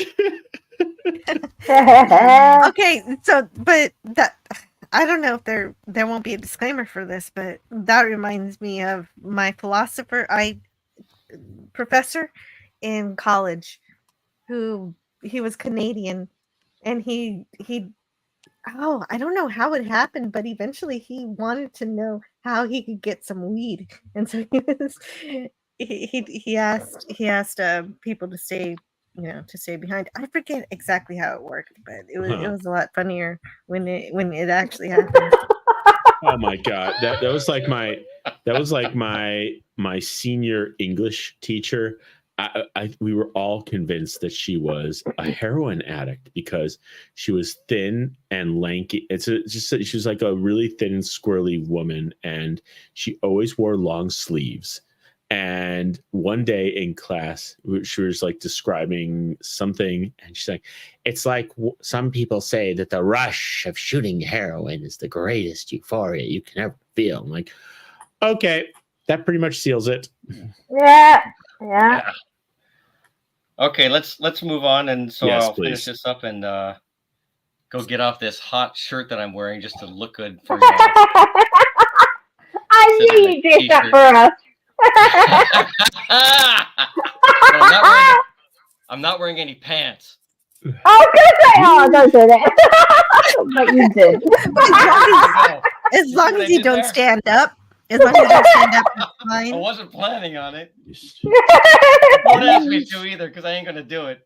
All right, here we go. This next one now. These last two. I got two more. So these last two were completely unplanned. I saw them on the shelf and I went, "Whoa!" And this was the last one that I actually decided to grab because I was reading the reviews and I thought, "Wow, the reviews just love this film," and I don't think that I've ever seen it. I hope it wasn't a mistake. Oh, I hate that movie. I watched that movie. I was so traumatized. I was so traumatized by it. I hate it. It or you love it. You hate it. Okay. I hate it. Okay. I don't want to hear why you hate it though, Carla. Give me a chance to watch it first, okay? You watch it, and then I'll talk to you.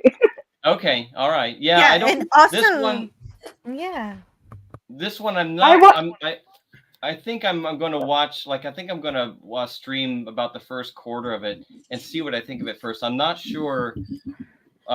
This one's just highly rated, and also when I was there shopping, another guy picked this up before I did, and I saw that in his hand. And I thought, oh, Mulholland Drive, oh shit! And I thought, I've known of this film forever.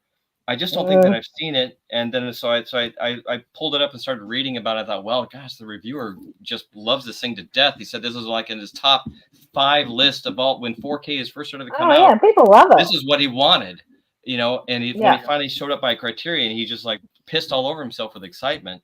So I thought, all right, well, and I can take it back. If I don't open it, I can take it back. So,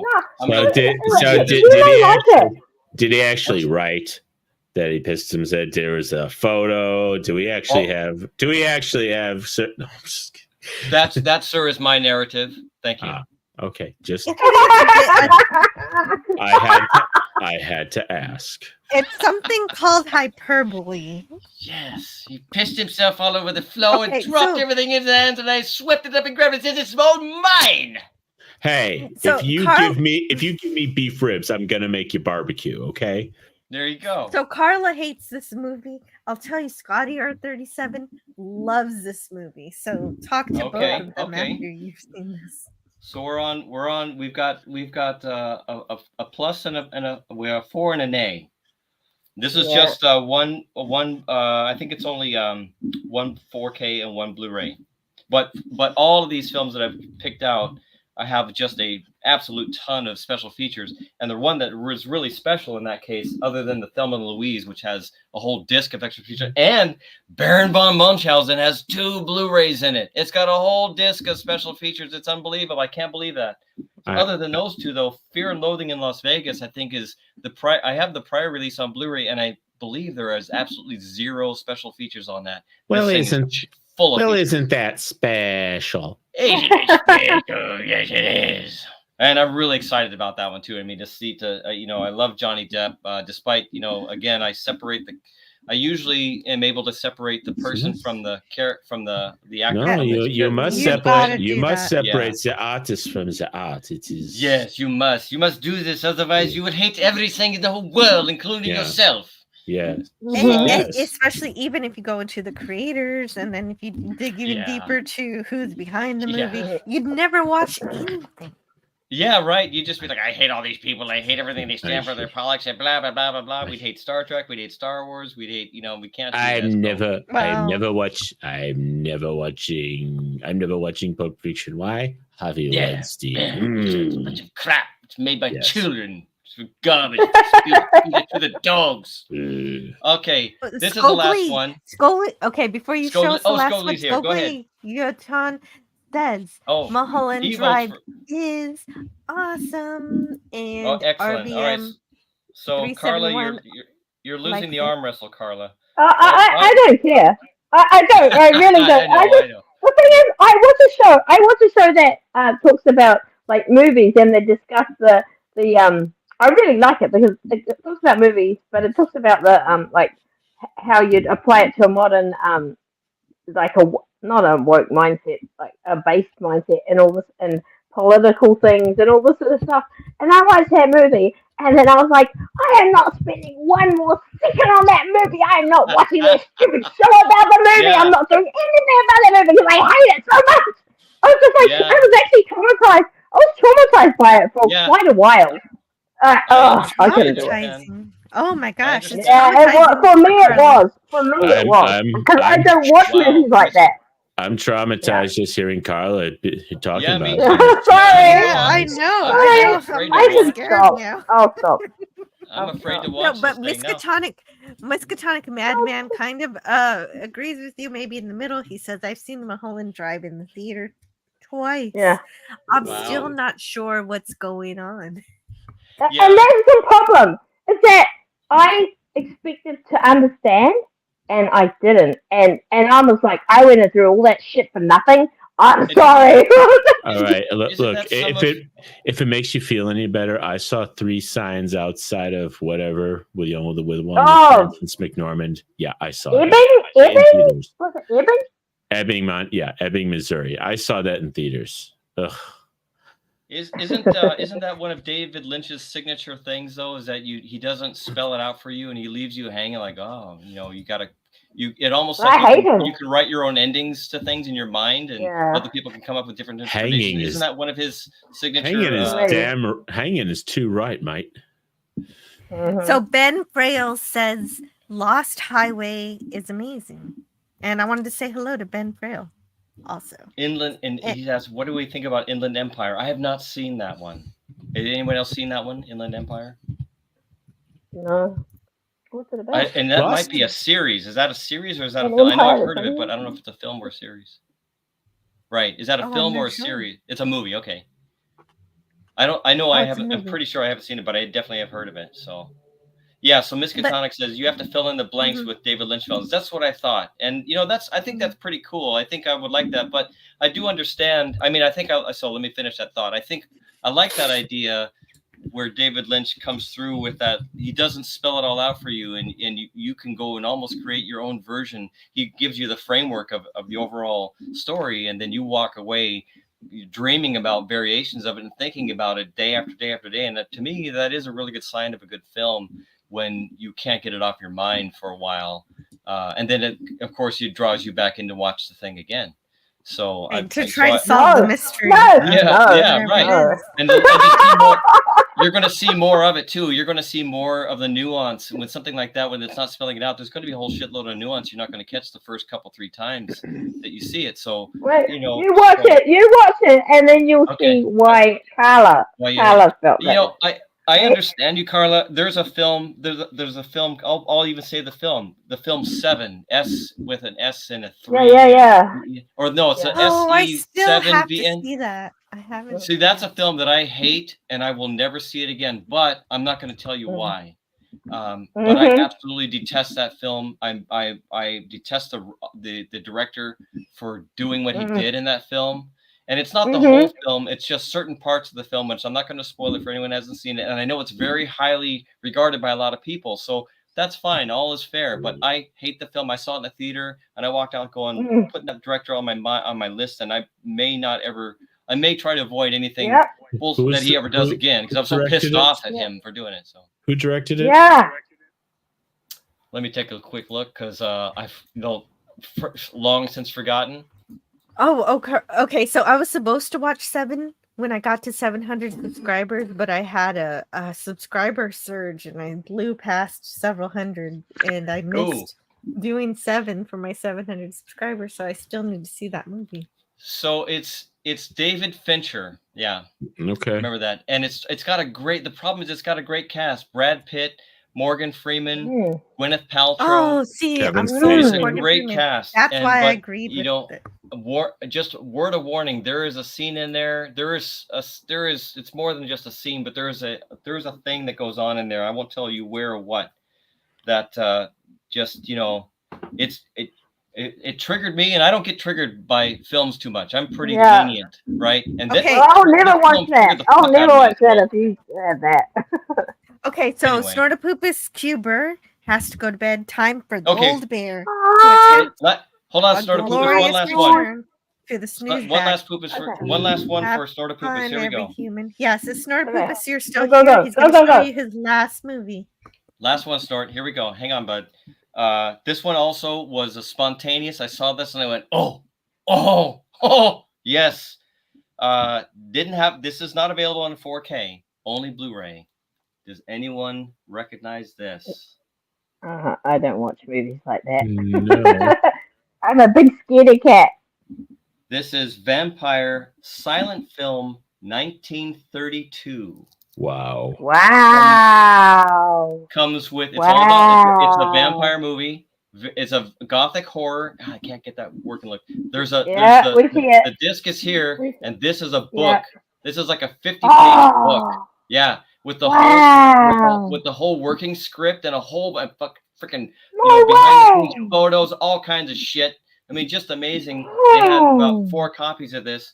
And the total price after the discount was you can't really see it well. It's kind of scrappy. It's $20.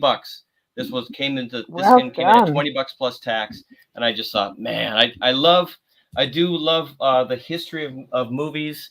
Some other time I'll break out a book that I'd love everybody to know its existence, and if you really want to know the history of film and the history of how movies were created from the very, very, very beginning, we're going all the way back to the mid 1800s. Okay, when photography was first kind of blossoming, and what it took to be a photographer in the world, and in the equipment, and how that turned into films. And now I'm rambling on, moving up all the way up into the silent film era. Good night, Snort. Good night, Snort. Good night, Snort. He hung out with us. I hope Snort got to see that. He can see it on the replay. Hopefully he will. But you follow, when you read the whole history of that, back to who invented the camera, which was not Thomas Edison, by the way. He actually stole the credit for that, and the United States school books still seem to teach that as that doesn't surprise me. It's a complete fucking lie. It was Louis Le Prince is the person who actually gets credit for it, and he's French. Well, it depends on what you mean by camera. I mean, talking motion picture camera.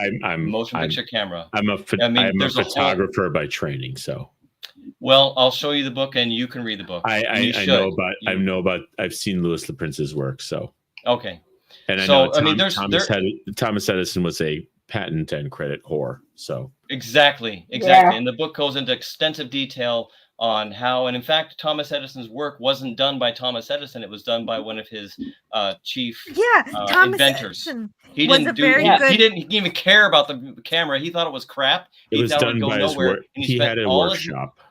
Yeah, exactly. And he spent all his money on his, I think it was not silver mines, but some mining ore operations. He was losing money hand over fist that he was making from all of his other inventions, but he didn't give a shit about the motion picture camera. He literally said, he's quoted twice in preserved newspapers, that say that he thinks this is going nowhere. There's no future for the motion picture camera. He didn't spend a moment on it.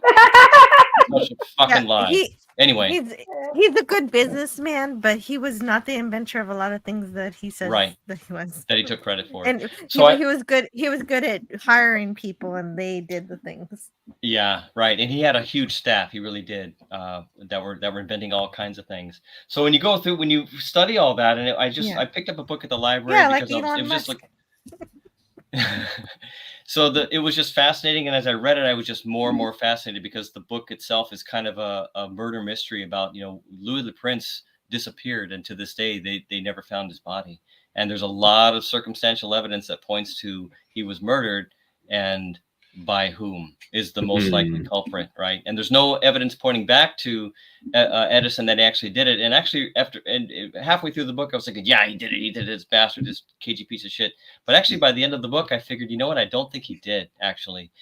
He didn't care enough about the product to want to go bother to do something that dastardly, really. He just literally didn't give a shit about it. I really think, based on the evidence that they do have, including there's a huge society in France that continues to this day trying to dig up research and to figure out what happened to Louis le Prince, because he's a big national treasure to their country.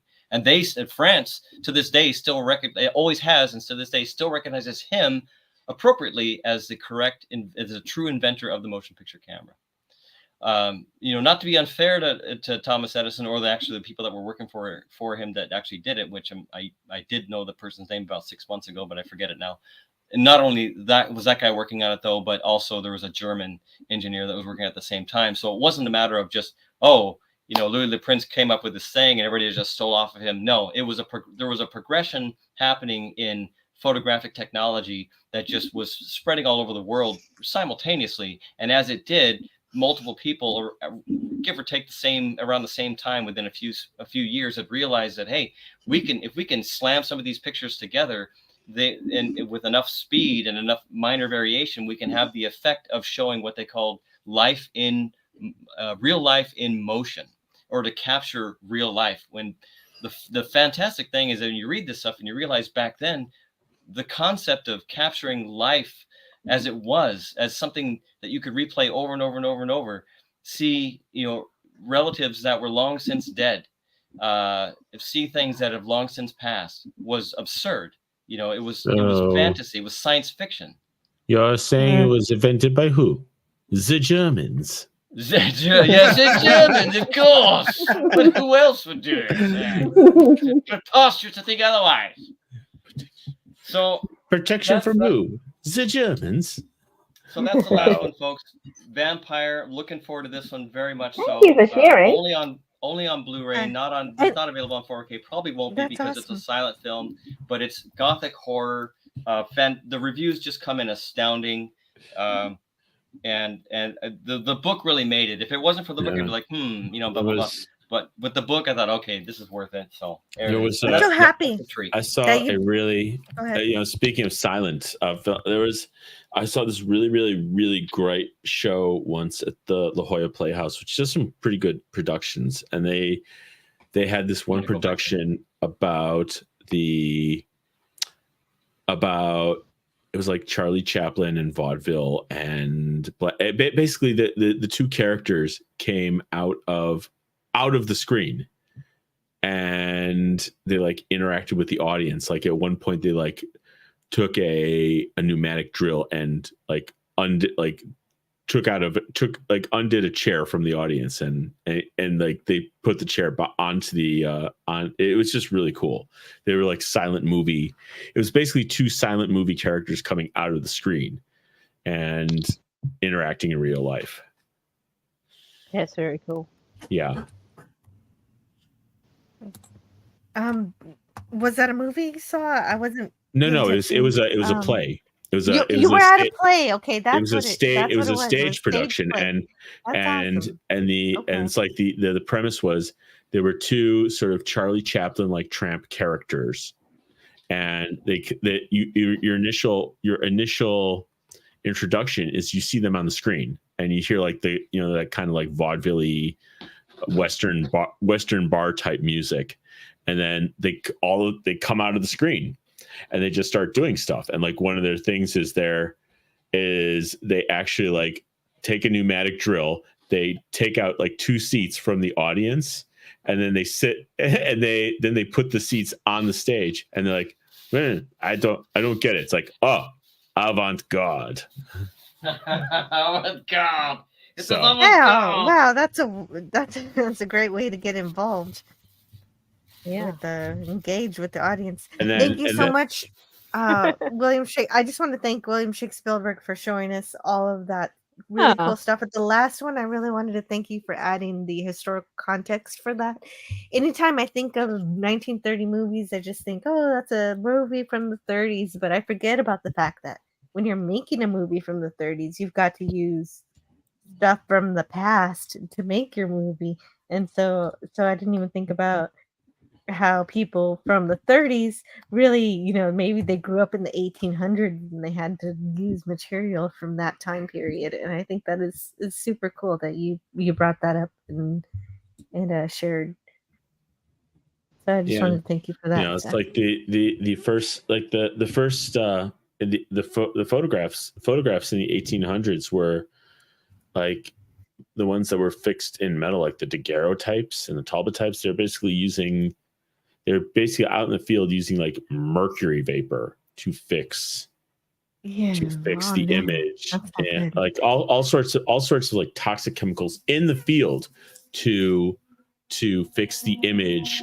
It's like, and like if you get like there's a process called wet collodion plate where you're using where it's like using glass plates, and it boggles the mind to think that this is how photography started.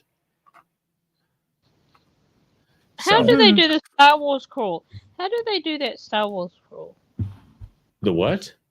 The Star Wars crawl. You know how they have the crawl going up the screen? Yeah. Oh, that's. I think that's some sort of like digital. Oh, you know what? Honestly, I'm not sure how they did it. I think it could have been a composite of like a actual. Oh, you know what, Bill, Shake Spielberg. I think you could probably answer it better. Because I don't know actually how they did it. Are you there, Shake Spielberg? Last time I talked to you, you couldn't respond. Yeah, I had a duck of death. Sorry about that. I was trying. Okay, I just tried to kill the camera, and then suddenly everything just fell apart. Did you hear what I was saying? I caught part of it, so unfortunately, I didn't catch the whole thing. How was the Star Wars opening title crawl done originally? Yes, this is Carla's question. Let's do it. Yes. I know I've seen part of this. I believe they. So first of all, Star Wars is not the first people. This is not the first film who's done this. This was done a long, long time ago. It was like in the 30s. I think I know that. I think I saw it far, somewhere. far And I was away. like, wow. Okay, so they're not like Flash. George It Lucas was didn't do Flash this. Gordon, right? Was it Flash Gordon? I don't remember. I know I've seen it, and I just don't remember. I didn't like put this to memory at this point, but it would have been cool to go. It'd be cool to go back and look at this. So I think what? Oh, go ahead. What I sorry. think. What I had long ago looked up and how George Lucas did it, and as I recall, anybody in the chat, just let me know if I'm wrong about this, but I believe they printed the whole thing out on a celluloid, and then had it scrolling, and had the scroll tape was really, really long, and they had the camera down, shooting down, and having it point out into the distance. Oh.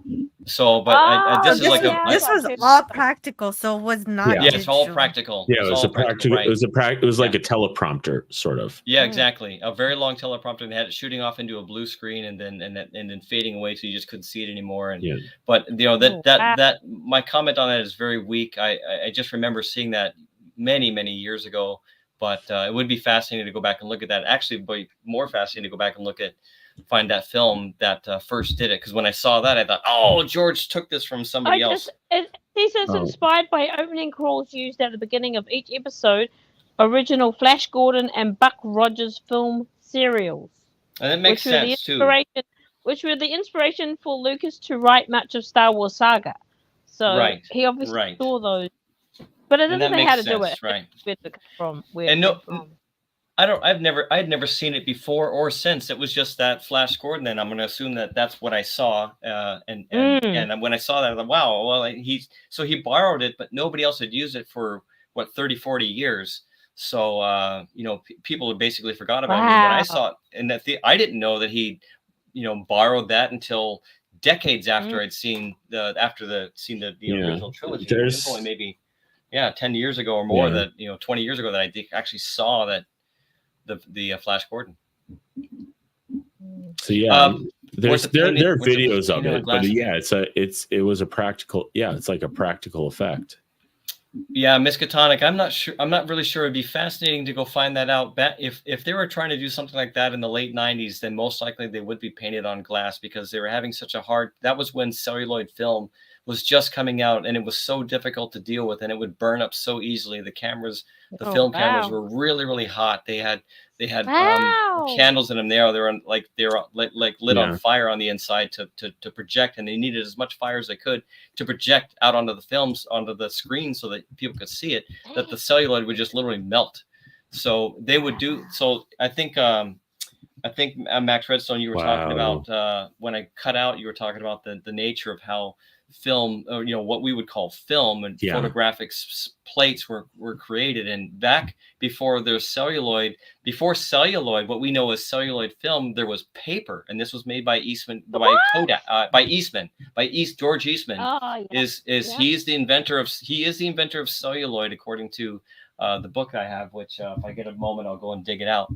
And before celluloid was actually perfected for use, meaning usable, and they could flash an image onto it with the camera shutter and not have the thing burn up in the camera. Before that existed, they were trying paper. This was for a very brief period of time, and the reason was paper was at least flexible, and they could run it through at a high frame rate, such as 12 to 16 frames per second. Because before that, they were using glass plates. Little tiny 3x. It was 35 millimeter. 4x5. Oh yeah. Well, for photography, it was 4x5 glass plates. Okay. So before I misspeak, I'm not going to quote. I'm not going to misquote what the plates were used for initially for film. I want to say they were actually 3x3, but I think it was because 3 inches by 3 inches, because I think it was actually Eastman Kodak who came out with the standard format for his film, which either was celluloid, whether it was on paper or celluloid. He finally is the one who said, we want this at 35 millimeter. And that's where we have 35 millimeter for, I mean, ironically, that stuck around for how many, 70 years. Yeah. It's fascinating stuff. So, and I don't mean to step on Max Redstone being a photographer. He's going to know a lot more about this than I do. I just read a book about it, but it is absolutely fascinating for anyone in this community that is into film. If you start getting into the nature of film, there's another movie you got to watch. I'll bring this one up if I get that other film or whatever on my next show and tell. I'll bring up the movie Hugo, which is highly recommended. It goes through one of the earliest filmmakers, and a real filmmaker who basically made over 500. Say that again. Is the guy who does LEG is Hugo? Is that? Because there was a Hugo movie with that guy. What's his name? Who does LEG? I'm not sure, but Ben Kingsley was the one who played Hugo, and also stars Sacha Baron Cohen. Sacha Baron Cohen. Yeah, Sacha Baron Cohen. Oh, sorry, okay, LEG. Yeah. Yeah, he was in this, and the kid that plays this is Asa Butterfield, the kid that played Ender's Game, and he's younger in this movie. Yeah, he's younger in this movie, Hugo, and Hugo is about the I forget the filmmaker's name, but that is who Ben Kingsley plays. But this guy had the first film studio. He made a real studio, spent a whole bunch of money on it, made over 500 films, and when Wow. and he was doing really well. This is like the 19 I'll say I'm going to kind of guess here around 1905 to up to the First World War. And when the First World War hit, I'm sorry. Were the films? How long were they? How long were they? I want to say they're probably maybe 10 to 20 minutes. Okay. Right? That's fair. That's fair. Yeah, they and that would have been considered a feature film back then. Yeah, that's a lot. And right. And what's sad is that when the First World War hit, the economy collapsed all around the world, and he had to sell, and people weren't going to theaters anymore. And so he had to sell his films for scrap, and they literally melted the film. No. They literally melted the celluloid down and made boot heels out of it, literally. Oh man! And now to this day, there are about maybe 100. I'm trying to look for. I got the DVD around here on somewhere right here in my hand. There's about 100 and such films that still remain, and they've been preserved at least on Blu-ray, not Blu-ray, but on DVD. And I haven't watched this thing yet. I'll go dig it out. I think I know where it is in a second. And so I just picked this up from the library. Actually, they had a copy of it, and I think might be 2 DVDs even. And so these are going to be films from. So this guy was a pioneer in actually creating. Art like stage play, like in Shakespeare's day, we would have been making plays, and then later on, right? And then later on came operas, and then once we had talkies, we had musicals. But this guy was the first guy to take stage plays and put them on film, essentially. And then a lot of it were very comical and very hyper realistic, and so fascinating stuff. So I think anybody in 500 just in the span of a few years too, right? Dang. And this was all practical. I mean, he had special effects and everything. The movie Hugo shows them, they reenact. Oh, I watched that. Yeah, in the movie they reenact the playing, the creation of these films in his studio, and it's just amazing. I mean, and talk about danger too. People are like getting lit on fire by accident, shit like that. Things are blowing up, whatever. And I mean, it was definitely dangerous. So. But a fascinating film, and it's just a great film itself. It's a very heart-wrenching film too. But when you step back and go, this is a film based on on the true history of the creation of films and pre-Hollywood, and it's fascinating. And after going through the book, I watched the movie after the book talked about the movie, and I knew of the movie. So then I got the movie and I watched the movie, and it really brought the whole thing together, and it's given me such a massively new appreciation and outlook on cinema, and make me even more pissed off at the crap they're making today, because they don't respect anything where this come from. They don't understand their history, their roots, whatever. Everything is a complete disaster these days. It's just all commercial garbage. But the history of this stuff is just absolutely astounding. So that's probably why I picked up The Vampire. When I saw that, I thought, yes, absolutely, gothic horror vampire film in the last era of the silent. That's for me, absolutely. So I thought, what's missing in my life? And I thought, what? Gothic horror vampire silent film, absolutely. Yeah. So silent movie, but it has music, right? So everything, the tone is all it's gonna be dark and moody, music. Right? In fact, this one actually says that there's, I think the highlights said that there are 2 lines spoken. So this is really so technically. This is, I don't know if they would technically call this a talkie or not, because only having 2 lines. Mostly silent. It's a mostly mostly silent, right? Because I thought that the first talkie was considered the Jazz Singer. Let me see when the Jazz Singer came out. Actually, I should know. I think it was 29. That's Al Jolson's Jazz Singer. Right. For Neil Diamond fans. So the Jazz Singer came out in 27. I guess I wonder. I don't know. I mean, there were still. So the Jazz Singer came out in 27, as far as I know, from from theater history, of which I was not a major, but like in school. But the Jazz Singer is the 1927, the original Jazz Singer, which the Neil Diamond film is basically a rendition, a modern rendition of. The original one wasn't considered the first talkie, meaning it was the first movie that had talking in it. which was yeah. really more or less singing, not talking. You know, I and think I was and watching a Charlie Chaplin thing, and they were talking about talkies. And I'm like, oh, I yeah, think that's when people started talking in movies.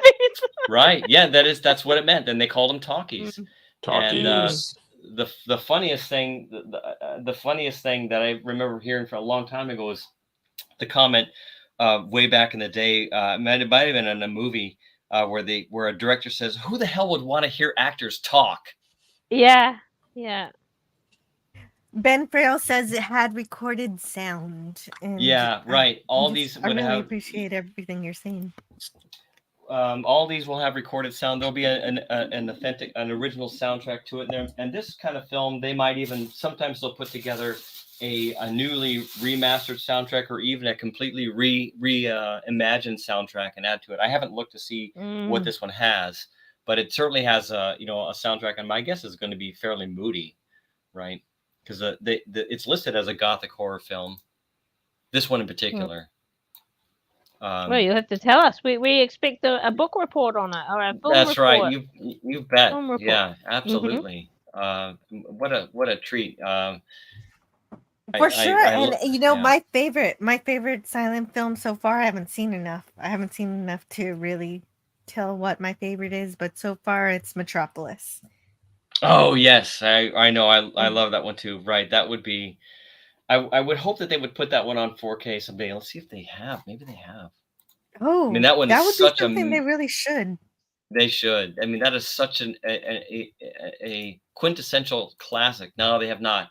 So not yet, but maybe in time. That the thing I don't know is what kind of return do you get by mastering something that's so old like this, and the original film stock, or the negative, or whatever's left of it is just degraded as it is. Are you going to get any real return by mastering it on 4K versus the cost of doing it versus people actually going out and buying it? I don't know. That's true. So, probably Blu-ray is all you really need for it. That's my guess. That is my guess. Hello, I want to say hello to Nix. He's new. Talkies? What's next for color movies? That's right. It'll never say. Yeah, it'll never happen.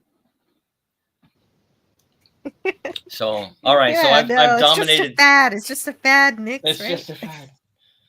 I'll let some other folks talk because I've dominated the conversation too much. But I appreciate. You did it perfectly. I had to step away for a little bit, and you did an incredible job. I don't know if you knew I had to step away. But no, I didn't know. No, wonderful. Yeah, no, it's glad. I don't want to dominate that, but it seems like it does. I'm suddenly realizing how much is pent up in me about the excitement I have for the whole storyline and the whole history of music or movies. Music too, but movies is the newer thing now. That after reading this and finding out so much about it, and it really enriches it for me. It has enriched my enjoyment of movies in general. Just about everything, up to at least the 90s, when we all had practical effects all the way up to that point. And newer movies that I do like, in a different way. Certainly, I'm going to appreciate those too. But this there's something very material to me after learning all this information about the creation of what it takes to bring this medium to the screen so that we can enjoy it. Yeah. It just blows my mind now that how much work and how much effort went into it, and how, and then we think about all the great movies that we've seen and how hard they were to make. And seeing the, looking at what it took to make The Abyss from Doomcock's show last week. I mean, that just blew my mind. I'm like, that is insane. Yeah, no, I love that movie so much, but I didn't realize just how much in danger those people were making it. I mean, that was, can you imagine? I couldn't imagine any one of those actors going, I'm not doing this. I'm out of here. You're going to kill me. I have to go, I'm afraid. My boys have finished playing their D&D stuff downstairs, and I can hear them yelling upstairs, so... Oh, so it's time for you to intervene and help with the hosting. Yeah, I better hang out with the boys, otherwise they don't settle down. So, okay, Carla, thank you so much. I think actually this might be the first time you've ever been on my channel, so thank you for joining. Yeah. And I hope everything goes well with your kids and their friends and everything. Is there anything you want to share or plug or anything? Oh no, I watch things with Appion on your Sundays? Like earlier today, I was doing with Appion, so I'm a bit tired. We Yeah, watch, right. You're on Legend of the Appion. Yeah, we've been watching Legend of the Seeker, which is oh my, it's so cool. It's a lovely TV series, and we're really enjoying that. And yeah, so You that's show all. up on King Dolphin TV sometimes. I don't know Oh where else you yeah, I pop up. try.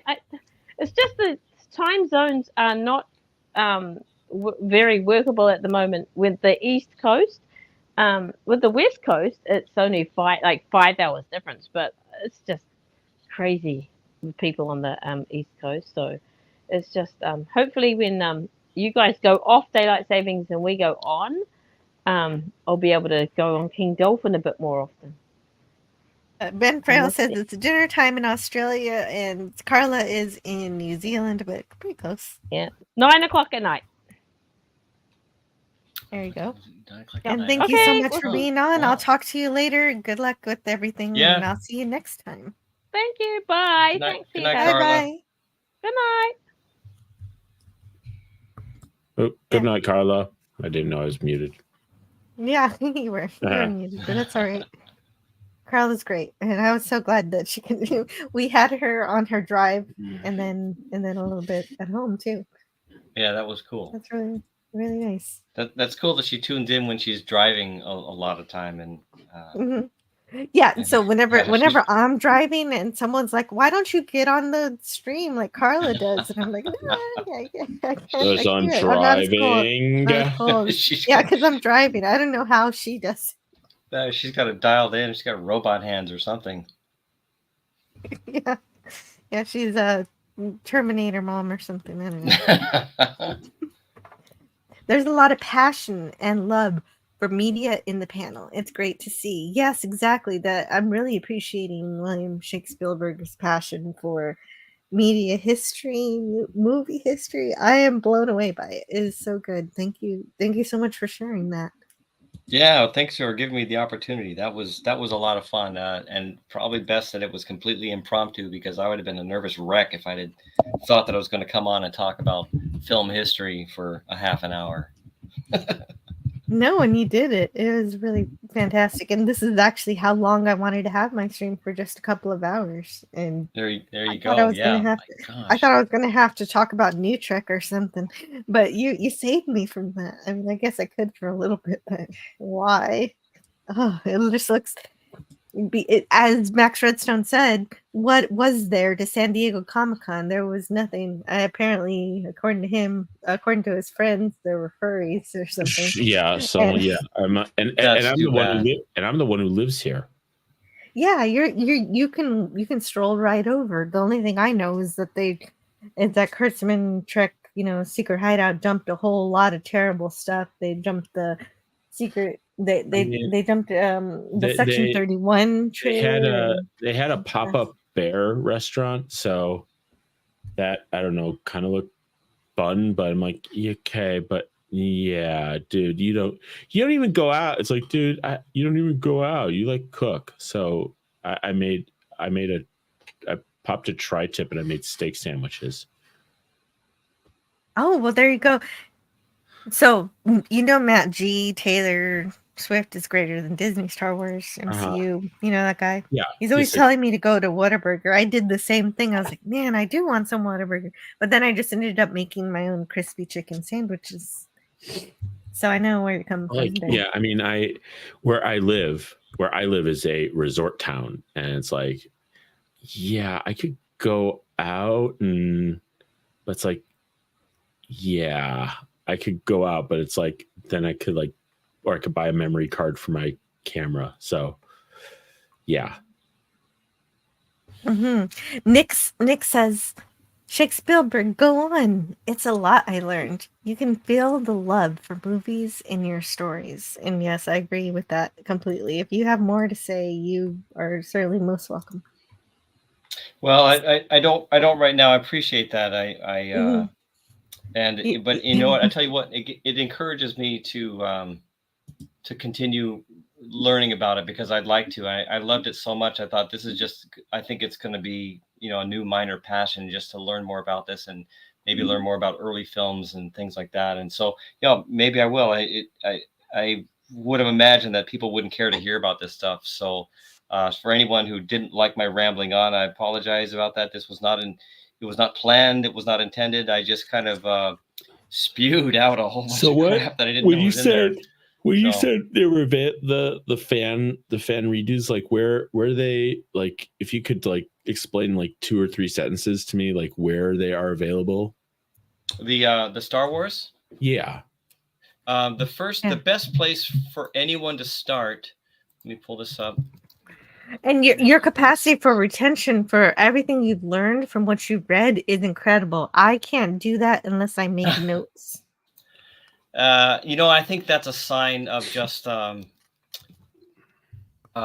something that when something hits you so strongly that you just kind of suck it in like a sponge. I think that's what happened. Well, you're quite the sponge. I need to be a little more absorbent. Okay, let me yes. I'm looking. I appreciate that, Jill. That's very kind of you to say. And I think honestly, I think, okay, I found it. I think I probably surprised myself here tonight because the book, I probably spent about 2 months reading the book. And I think I would go back and reread sections and just kind of go, what happened here? What happened there? But I don't think I really realized until tonight that it was just kind of all bottled up inside me and burbling. So that's pretty cool. And I'm glad to hear that people have enjoyed hearing about this. And I'd like to tighten up my knowledge of it. In fact, if this is something that I suddenly have a talent for remembering, then I think I want to actually remember it even better. So I will do that, and you know, maybe we'll have another discussion about it during another show and tell. Maybe I'll show some more films, crap that I've picked up, and or movies that I want to, you know, just show. And I do like, as anyone does, whenever you find a film that you think is underrated or you know, has been passed over, I definitely want to share that with the community, because this is a great community for this very topic, and it's such a great passion that we all share, is watching good films and sharing them. And in a way, I'm kind of at the beginning of that kind of journey because I grew up not really paying that much attention to movies, and so the past 10 years have been my beginning. So that's learning okay. from you guys is everything to me. Thank you. Thank you for sharing. I thank you. Thanks for allowing me. I think you're right, though, that even as a person just growing up, I just watched movies to watch movies. We didn't think a whole lot about it. I didn't think a whole lot about it. It was just, we go to, you know, we grew up with this stuff. It's no big deal. You go to the theater and you see a movie. What's the big deal? Over time, we see, you know, better special effects and things that look more and more real. I remember when I saw Close Encounters of the Third Kind in the theater, and that was the first time that I saw a movie that was science fiction, but it looked like science real. And I thought, oh my God, this is incredible. This wasn't Logan's Run, which looked great and I loved it, but it was cheesy. It had cheesy little props and I loved every second of it. But this looked like it was real. And from there, we just exploded. You know, we had Jaws same year, 1975, I think, both of those years. Correct me if I'm wrong. And we had Star Wars. Then we followed by, was it The Black Hole, 1978, which looked pretty good. I thought it was really good. Then we had 79, Star Trek, the motion picture. And it just got better and better and better and better. And we're just like following along going, you know, this is great. This is great. Rah, rah, rah, rah, rah. When you go back and look at Space Odyssey. Yeah.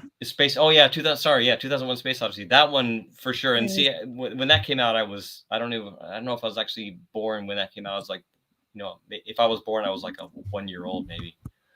If not even that. So, but that probably had the same effect. I'm sure when people walked into that, you look at the films that they would have seen before that, that film would have just shattered everything that had come before it as far as the visual effects. And so that's all fascinating, but we take it all for granted as we move forward in time, as we did growing up, you know, all of us here on the panel in the chat, as we grew up and looking at this, because we grew up with films. It was no big deal to have films. They just got better and better in their visual quality or their sound quality, and, you know, writing scripts, you know, we sometimes are good, sometimes are bad, actors sometimes are good, sometimes, but they were always here. You go back in time and to the time when the idea of being able to see the first one of the reasons that Louis Le Prince is able to declare he as the originator of motion pictures, of the motion picture camera, is because he is the person with the oldest surviving motion picture film. And the reason that they were able to actually timestamp that is because in that film, it's called a House on Roundabout or something like that. And it was filmed in front of his house. I think it's about 6 seconds long. And it shows his family just dancing around. He instructed each one of them to do some little thing. You do this, you do this, you do this. And one of the people in this film was his mother. And his mother, unfortunately, passed away like less than a week later. Oh, no. And they had her on film. And that was just unbelievable. Literally unbelievable. Priceless memory. Priceless. And if you would have told anybody else in the whole world, I've got a dead relative now on film and I can play it back and watch it over and over and over and over, they would have thought you're lying. This is absolute lie. You're insane. Somebody needs to lock you up. You know, this was this was absolutely pure science fiction. Well, I mean, without not giving disrespect to photographs. You had a photograph, but this guy had a motion picture. This guy had a motion picture. It's the magic of being able to capture the past in motion. Right. And so these people coming to see things that happened in other parts of the world that they would never be able to visit, or people that had since passed away, and now they're rewatching this person, it was fantastic. Are people aware, and people may not be aware of the train, the French. There's a story about one of the first films that was previewed in France in a little cinema downstairs in a cellar, and the film was of a train coming toward you and arriving at the station. I heard about right? this. Yes, So and the people thought that it was really coming. Yeah, they flipped out and they panicked and they all stampeded out of the building. Now, imagine not really knowing what a movie is and you see a train coming your way. This was the book talks about this as there was a little sign that they put out front. The Lumiere, I think it was the Lumiere brothers. The Lumiere brothers is who put this film on. I believe that's them, and that literally is. I'm pulling this out of memory now. The Lumiere brothers, and they weren't making much money at this. Things weren't working out so well for them, and they had some little cellar that down below some cafe or something like that. And they had a little sign out, and they finally filled up the theater with, I don't know, maybe a dozen people. I don't think it was a lot. And they played this thing, and so the thing is at this point now with more modern writing and research, they've come to say that, well, we're going to call this an urban myth. We actually don't have proof necessarily of exactly what happened, but this is the story that was passed down that we have, is that they saw this thing and they didn't know what a film, they didn't never seen a film. They didn't know what they're going down to see. They just paid some, 5 shekels or a really small amount to go down and see this little exposition. And they didn't know what they're in for. And they saw this thing. They thought it was a real fucking train coming at them. And so they go and take off. So there you go. There it is. Lumiere. Yeah, the Lumiere brothers. Let's watch it. I know this has to let's do it. Public domain. Yeah. Can you hear it? Yep.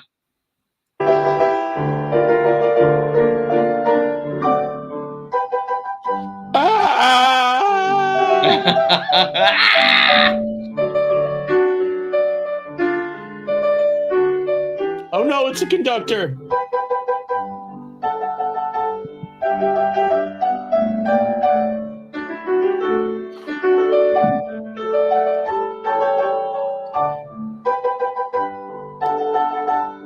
It's Sherlock Holmes.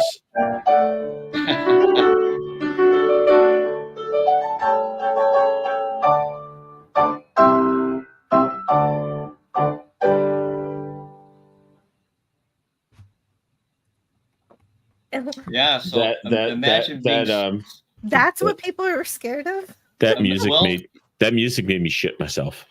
I mean, how can we relate to that? All we can say is, well, if an alien came out of the sky, a spaceship, and stood before 20,000 people, and we said, okay, the government can't cover this up now. now we have another problem. We have aliens here, and they got here. We can't go there. We're pretty screwed. So, you know, I can't put that into perspective as what do these people think. I don't think probably everyone who is in that theater watching that didn't know what a movie was, had no idea that this existed. It's very possible, at least some of them didn't, if not most of them.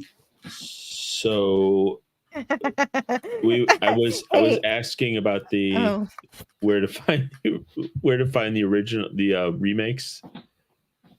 Oh yeah, that's right. That's right. We did get a little distracted with the train. But Yes. UK Danger Man says, thanks for the content, Jill. I have to go, but it's been a fascinating stream by all. Take care, everyone. And it's been great meeting you, UK Danger Man. I look forward to talking to you more soon. And I hope you have a good rest of your time. The rest of your day. For you, it's a new day. So good morning. And have a great day. If anyone's listening in, we're probably going to have to talk about the Star Wars things more later, which is fine. Mm-hmm. But we can talk about it later because I think we do need to wrap this up. Yeah, I can tell you the URL to go to for everyone because there is a lot that people can explore, and that is originaltrilogy.com. Okay. All right, I will. I can take that and run with that. For sure. And Admiral Teak says, "Don't you people ever sleep? Workers leaving the Lumiere factory is the oldest known motion picture. Saw it when it opened." Thank you. I have officially taken my contacts out, so I can't. I don't think I can put it in the chat, Jill, but you might be able to put it in the chat. Originaltrilogy.com. I'll remember that.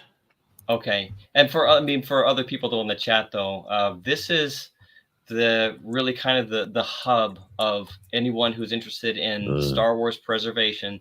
There is an absolute ton of information to go through there. So we can later have a live stream that talks about how to cut through all of that and get straight to the point of how to download these things. I can't see anything. There you go. I can't see anything. Oh, no, I'm just kidding, but I really can't see anything because the screen's more than a foot away from me. Yeah, pretty much 4:20 in the Midwest. Smoke them if you got them. There you go. Yeah, it's 4:20 Central Time also. So let's head on out of here. I think we're pretty good with this. This was an amazing stream. Thanks to the friends who decided to join me. Go to Morocco. You can find the original sets of the Skywalker household. That would be cool. I think they went back there. You go to Morocco. You can find the graves of Luke's aunt and uncle. They didn't they go there to film the Rise of Palpatine? They went back there and the sets were still there, or parts of the sets were still there. They're just sitting in the desert. Don't know, don't care. Right, don't care. Don't care. Yeah, speaking of don't care, I was mentioning UK Danger Man's had to go, but he said the Section 31 trailer was awful. Strange New World clip was laughable. Yeah, no, I agree with you completely. It does look like they're trying to make fun of TOS with that, and Lower Decks wasn't even worth talking about. So it was so bad he didn't even review that. So people who missed it missed nothing. Star Trek, and that I think that's all you have to say about all. No regrets. For me, that's all you have to say about San Diego Comic-Con because that would be the only thing I was actually interested in. Furries. I don't need the furries. Maybe my friend Scotty might be interested, but I'm not. Not really. He jokes when he says that. Skogly Yochan says, I think Champion overlooked masterpieces and stuff that we truly love is the way to go. Yeah, exactly, nice. Skogly. I think that's exactly what we need to do going forward. And hey, I never know what's going to happen during a shore leave. Sometimes I have to go look for stuff on the internet and explore new knowledge. But to be able to talk to friends here about stuff that you know and that you're passionate about is what we're all about here on this channel. I like to. I'll be the who will fight for your purpose. Oh, sorry. Yeah, and then we come back around to the creativity of Max Redstone. Yep. I really do like your lyrics. And Thank you. I mean, Teague says you can tell from the Section 31 trailer it's what's called B-roll. And they mostly recast Michelle Yeoh. It looks It's what's like called. It's what we crap. call. It's what we call jack shit. Yeah, pretty much. Yeah. Okay, shit. Yeah, it is. It does. I did actually watch it because I was on a stream with UK Danger Man, and he was having such a horrific response to it. I had to see what it is, and it just has this strange modern music. I'm not sure what that kind of music is, but it didn't really go with anything Star Trek, anything that I saw in the trailer. I believe it's called Didn't shit. look right. It kind of looks more like they're trying whatever they're making. It's definitely not Star Trek. It's The real something tragedy else. is that took effort, I'm guessing. It kind of just looks like they strolled into a nightclub and said, "Hey, here, wear this stuff." None of this looks like actual Starfleet uniforms. It just looks like they just had some costumes laying around from something else. I'm more impressed that Mr. Shake Spielberg had a hat like that and didn't know the name for 20 years. I'm terrible. No, That's right. William Shake Spielberg's wardrobe was more impressive than the one in the Section 31 trailer. Yeah. Nice. Well, it'll probably outlive the Section 31 anyway. And my guess is that hat will be around for another 100 years. I won't be, but that hat will. And you know what else is what Suction 31. There you go. You know what else will live well beyond that is all of the films you bought today, all the incredible stuff that you got. And so thank you for sharing it with us, and we'll talk to you guys next time. I'll see you later. Yeah, sounds good. Thanks Thanks again, Jill. Thanks again, Max Redstone. We'll see you all soon. Thank you. Bye. And thank you everyone in the chat. Nick's William Shake Spielberg, Admiral T, and who else is here? UK Danger Man, Ben Frail, Miskatonic Madman, Scolioton, Ben Frail again, RVM 371, Snortopopus Cuber, Dan Lecky. And I remember we also had Kermit the Frog and Carla. Wow. Carla Burton. Carla Burton. James Caserta. Rancor Steve was here and I missed saying hi to him. I'm so sorry, Rancor Steve. KPM 331. I missed that you were here. And it must have been when I stepped away because usually I try to keep track of the chat. The ironic part is that he's a pacifist.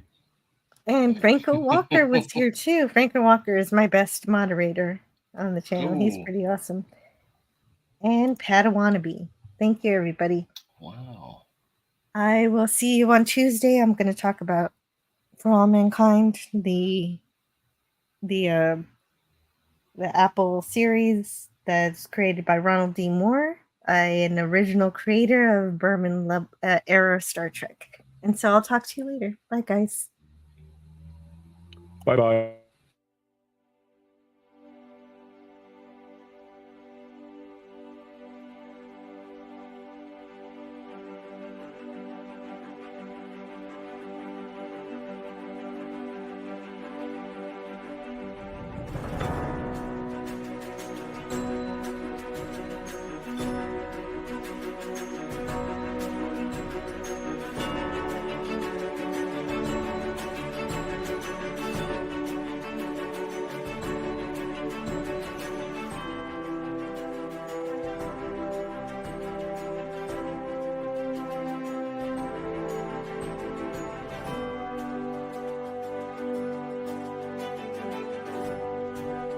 Learn all that is learnable. And the ways our differences combine to create meaning and beauty. It has always been easier to destroy than to create. May we together become greater than the sum of both of us. Well, now you have something new to think about. Carry on. Going to bed. See you around the galaxy.